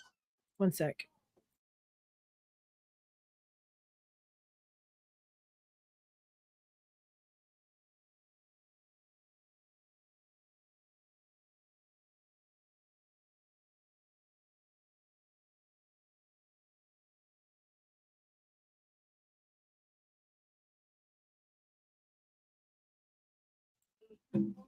Okay. Now where were we? Right here. Okay. Further analysis of the cellular data provided shows the 8458 phone utilized cellular resources on November 13th of 22, consistent with the phone traveling from Pullman, Washington to Lewiston, Idaho. Did Twiz pop back up in here yet? Because that's where he thinks they're going to say he was in Lewiston. Via Highway 195. At approximately 12:36 p.m., the 8458 phone utilized cellular resources that would provide coverage to Kate's Cup of Joe coffee stand located at 810 Port Drive, Clarkston, Washington. We've looked there too. Surveillance footage from the U.S. Chef's store located at 820 Port Drive, Clarkston, Washington, and adjacent to Kate's Cup of Joe showed a white Elantra consistent with suspect vehicle 1 drive past Kate's Cup of Joe at a time consistent with the cellular data from the 8458 phone. But does it say he goes in there? So I've kind of thought the whole time that he stopped and got coffee, but I don't think he did. Because at 12:36 p.m., okay, so it says at 12:36, cellular resources by Kate's Cup of Joe. The Albertsons is like right there next to it, if I remember the map correctly. So then what is this? 10 minutes later? 10 minutes later, it's by the, okay, well, see, that makes me think that he stopped and got coffee. Which is why I've questioned, like, okay, I know they're saying that he wore gloves inside of Albertsons, but if he didn't wear gloves inside of Kate's Cup of Joe, then he just wears gloves at high traffic places. So to me, it's not like a big deal. Okay. At approximately 12:46 p.m., the 8458 phone then utilized cellular data in the area of the Albertsons grocery store at 400 Bridge Street in Clarkston, Washington. Surveillance footage obtained from the Albertsons showed Kohberger exit the white Elantra, consistent with suspect vehicle 1, at approximately 12:49 p.m. Interior surveillance cameras show Kohberger walk through the store, purchase unknown items at the checkout, and leave at approximately 1:04 p.m. Kohberger's possible path of travel is depicted below, not to scale. And again, like they just took a bunch of weird little arrows and just did a bunch of boo-boo. That's it. But I also don't understand, how are you going to sit here and like know for a fact, like, okay, I don't know how many of you guys know what an Albertsons is and what it looks like. I grew up with one in my hometown before HEB bought it, and now we have 2 HEBs in my hometown because my hometown is the home of HEB. Like the Butt family, like basically helps the Shriners run that town. Okay. Albertsons, there seems to be an Albertsons every town I move in, no matter where I go. Even when I lived in Louisiana, there's always an Albertsons. Okay. When you are at a checkout at Albertsons and you look up, okay, they basically have like VIP box seating style, like windows. Okay. When you look up, not only are these cameras on you 24/7, but that is where the home office people are. And they are walking back and forth in there and they can see the entire freaking store. Okay. You're sitting there telling me that with self-checkout cameras on you constantly, with all those cameras that I know for a fact growing up 36 years in Albertsons, all right, that you don't know what he was buying? Exactly. They know exactly what he bought. So why aren't you just saying he bought this, this, and this? He purchased unknown items. He got there at 1:49 and walked out at 1:04. That's like 15-ish minutes. He couldn't have bought that many things for you not to sit here and tell me what he bought. You want me to be suspicious of this and have all these thoughts, but you're not even being honest. That too, transaction records. All they had to do was go in there and be like, this guy came in here at this time. We know what kind of bank accounts he has because we've done like pulled every search warrant ever on the guy to know all of his business. Pull it for me. I want to know what he bought. Pull the camera for me. Zoom it in a little bit.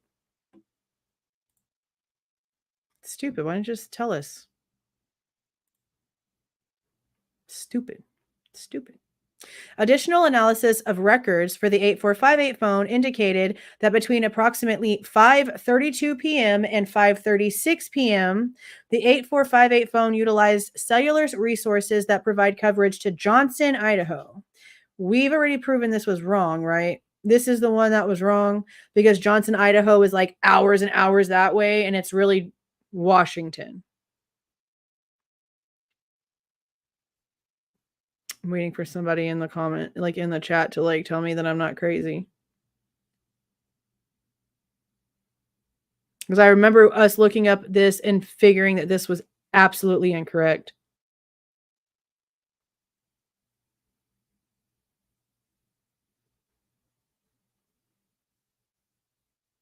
Yeah, but yeah. No, right, Johnson Road, yeah, but no, there's like an actual Johnson, Washington and a Johnson, Idaho. And Johnson, Idaho is like south of Moscow, but like 3 hours like the opposite direction. And Johnson, Washington is like in that horseshoe. And then we were like, no, it ain't Idaho. You're wrong. Yeah. See? Yeah, that's what I thought. So that's another thing. Like you can put that kind of just like way false, wrong, way out the way, make no sense, or even adds up right information in this PCA, and we're supposed to just believe your big old bald head.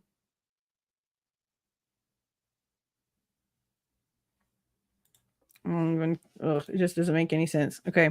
The 8458 phone then stopped reporting to the network from approximately 5:36 p.m. to 8:30 p.m. That is consistent with the 8458 phone being in the area that the 8458 phone traveled in the hours immediately following the suspect time the homicides occurred. Okay. So basically stating that in the exact same sort of area where the phone pinging was already like inconsistent and they're making up a bunch of bullshit, that his phone went off the network again. Wouldn't that be consistent with him going to like the same area that he's used to going to over again and it just still being like shitty service like always? That sounds like consistent behaviors.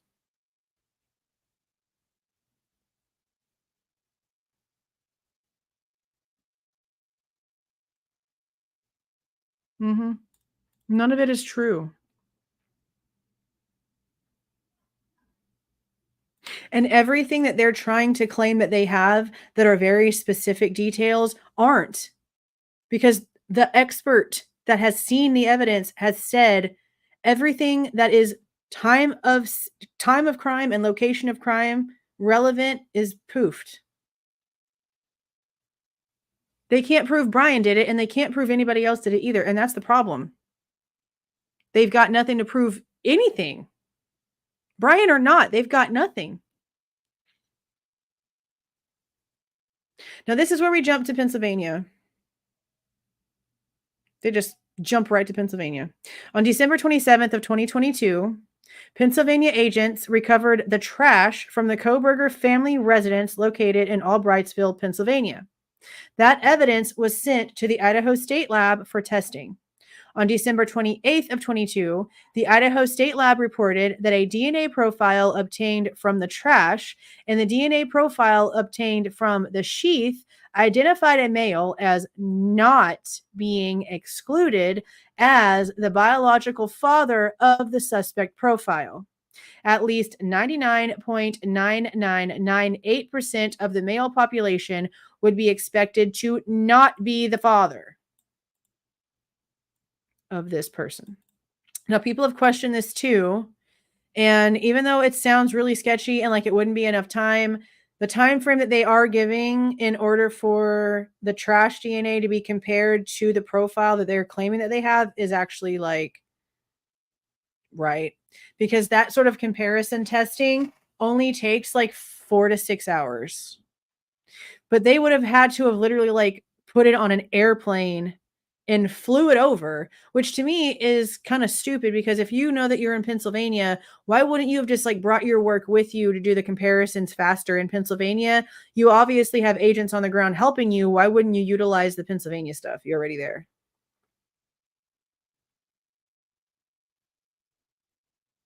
Well, I mean, I know they're not that accurate. That's why it's never 100%. But to do comparisons of this profile that they have since deleted that we can't verify shit of, which is why I don't understand why the state is not acting like they actually should care more, because honestly, the state should care more just themselves, because this makes them look incompetent as shit. Again, this is just the case that we're looking at. We don't know how many other cases that they have like screwed over, and it makes no sense at all because people aren't watching. The state doesn't do any of their own work. Yeah. Yeah.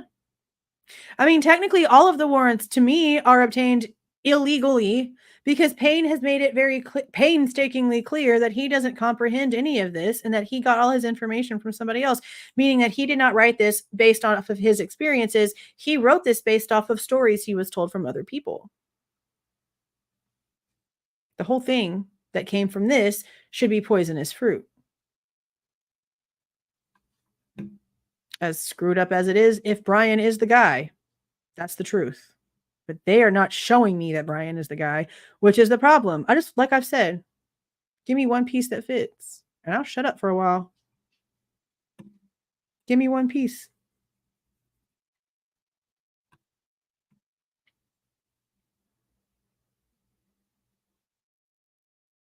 Just doesn't make sense.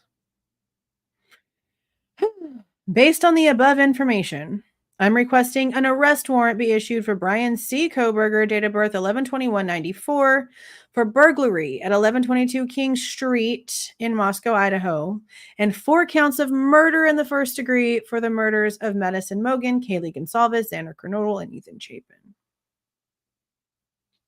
I declare under penalty of perjury. Go to jail. Do not collect $200, sir. Because you are a liar. Liar. Straight up liar. Liar. Jail him. Exactly. He lied on the entire thing. It's not his experiences. It's not his information. It's not his expertise. It's not his education. It's everyone else's. That he didn't have email correspondence with, that he didn't write notes down for, that he literally just heard what they had to say, went on about his life, and then decided at one point to sit down and write it down and try to remember it as best as he could. He's a freaking liar, liar, pants on fire.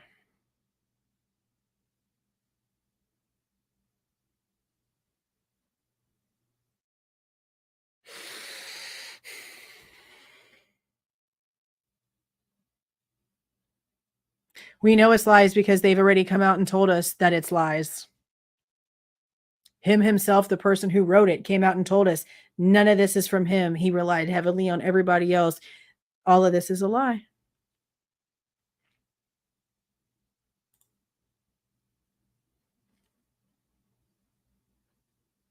And the person who is the expert that has seen the discovery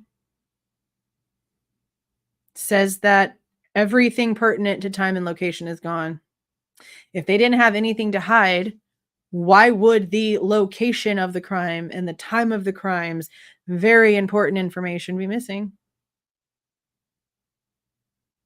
Because that's the whole point. That's like the whole point.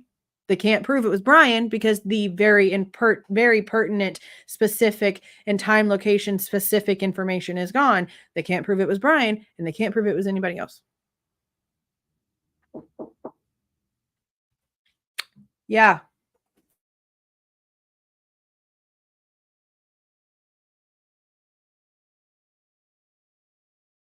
Bye. My Boomy wanted in here. But yeah. I don't feel like anything on here is accurate. And for him to sign it under that whole like, Boomy, back up, penalty of perjury thing. Sir, no one told you can be back there. That doesn't make sense to me that he can sit there and lie on the stand and then not even try to like go back and refresh his brain before he got up there. He didn't care how freaking foolish he was going to look, y'all. That's another thing that just blows my mind. He didn't even care to go back and look at anything to refresh his stupid big old memory. He made it all up and then didn't even go back to like try to remember.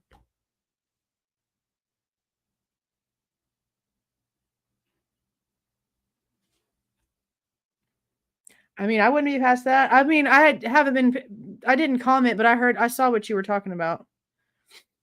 Some people have questioned if he was involved in something that led to that, because I know that like going in for burglaries and something else happens is sort of the situation in a story that I'm going to tell, a story that we're going to go over here soon. And sort of the same situation. It was like a burglary gone wrong and one of the guys ended up dying, and the wrong person ended up being like the suspect because his DNA was found under the dead guy's fingernails and he wasn't even there. He didn't even know the guy. So yeah. Yeah, he's on trial for murder, but he also has a burglary charge. And people that are drug dealers that give drugs to people that then OD get charged for murder. So same concept.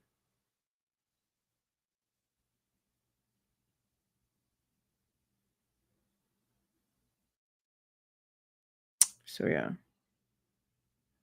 Yeah, that's about it. And yeah, they don't care. You can file complaint after complaint. They don't give a shit. Normally, these people that do all this crap end up with the promotions. So, there's that. I've heard all of the theories. So far, not really. There's only like really one of them that makes a lot of sense. Honestly. And we're going to talk about that eventually.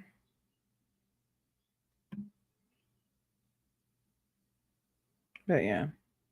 I'm glad we finally went over the probable cause thing because, yeah, like if it's irrelevant now, what? That's my whole point. Like, how can the state sit there and say something like that and then continue this trial?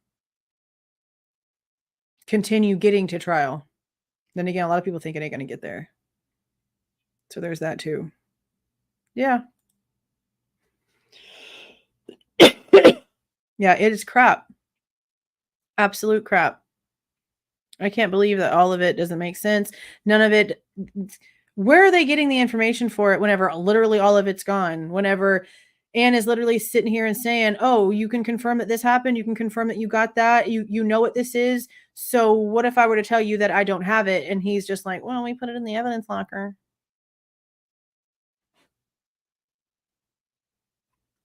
Huh? I'm not talking about them two. That's a conversation y'all are having in the chat. I'm not in that conversation. Can't ask me that question because I'm not in that. I think he's a piece of shit and she needs help to get away from her trafficker. That's what I think. Other than that, I don't know.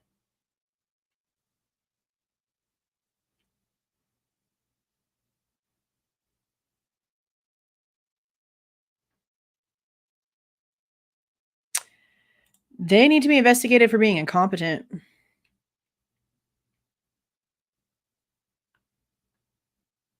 For sure. Because it's ridiculous.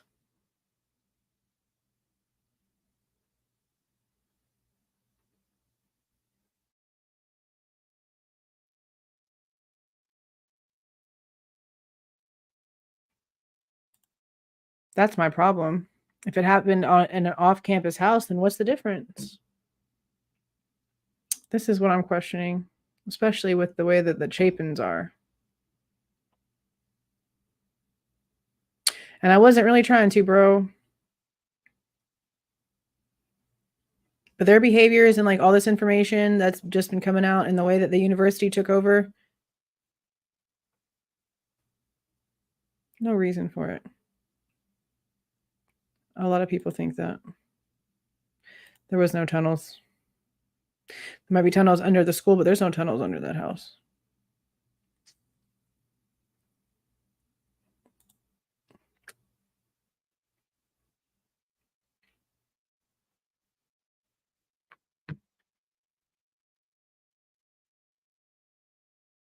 Nobody can punch holes in it because it's a possibility. We know that he had a drug addiction at some point. We don't know if something was going wrong with that. We know people do a lot of stupid shit whenever they get back on their drug of choice. So we don't really know. We're all just guessing based off of what we're being told. And like I said, the way that they are supposed to notate things, that they don't notate this a certain way, it should be ICR 16:1, 3-8, taking out the 2 for the co-defendant. Yes, but it was literally a school assignment when he was at DeSales. So before he was even at WSU, and it was a team assignment, he wasn't the only one that worked on it. So everybody made that thing out to be something cray-cray, especially the mainstream media, when in reality it was a homework assignment for a criminology class. Not a big deal.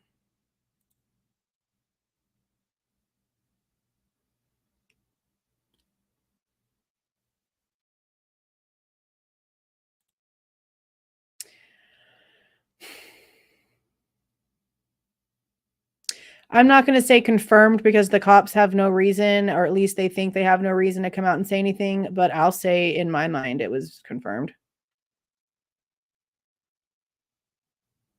I'll say that.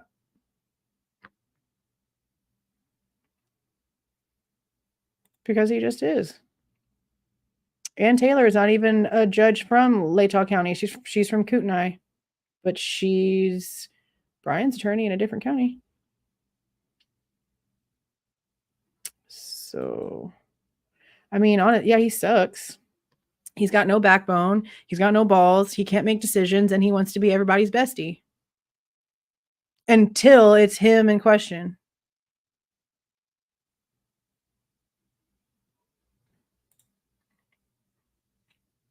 I don't know. Possibly.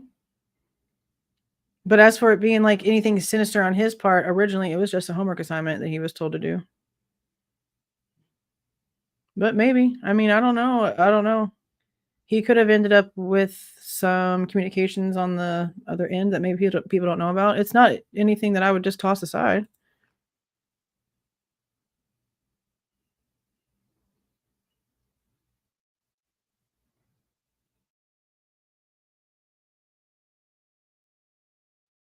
We know what we have paperwork for. And we know what things sound consistent. Anyway, I mean, no, we don't know everything, but we know what things flow.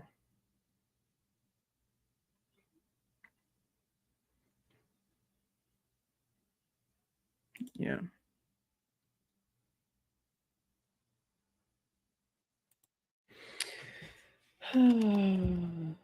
Okay. So somebody's asking about Brady. I'll just go ahead and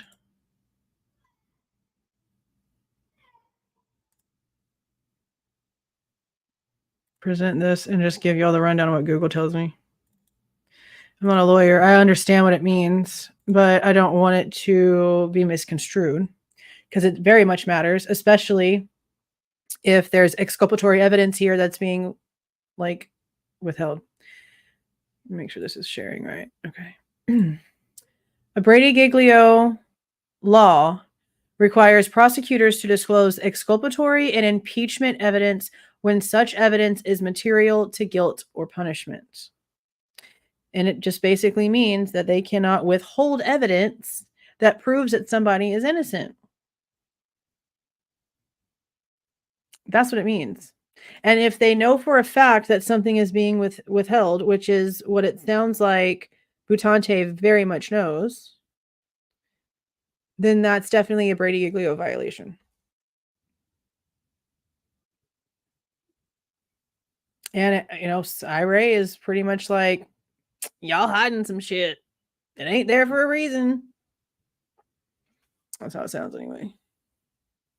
Yes, I've been wanting to go over it. I'm glad that we finally did because, I mean, I know we've been on here for 3.5 hours, but it would have probably taken me like 12 hours or so to finalize everything, if not longer.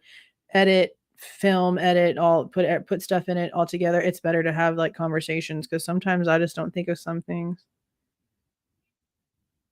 And you guys will fill in the blanks. So, but it is after 10. I'm going to cut this off for tonight. I knew this was going to be kind of long, but I didn't expect 3.5 hours. Thank you for hanging in there, guys. I feel like this was important simply because of everything that we've heard over the past few weeks. Just the simple fact, location and time specific to the crime information is just completely poofed. It's just mind-blowing to me. Mind-blowing. But you guys go and have a safe night. I'm honestly kind of hungry for tacos. And I know that it's after 10 o'clock, but I'm about to just like go find a place with some tacos and go buy tacos. Not even kidding. You guys have a great night. Get some sleep. You guys will probably see me tomorrow. Yeah, I think I'm going to end up dropping an update on the Caleb Harris case. There's a couple things in the Sebastian Rogers case that I'm probably going to have some discussion about here soon. And then Lena Keel, the little like 3-year-old that went missing from San Antonio a couple of years back. They have updates with her too that I want to put out here. So I'm going to go hunt me down some tacos. Y'all have a good night. Be safe. Sleep well. Thank you so much for being here. Thank you for the super chats and the gifted membership. That was great. You guys are great. Have a great night. See y'all.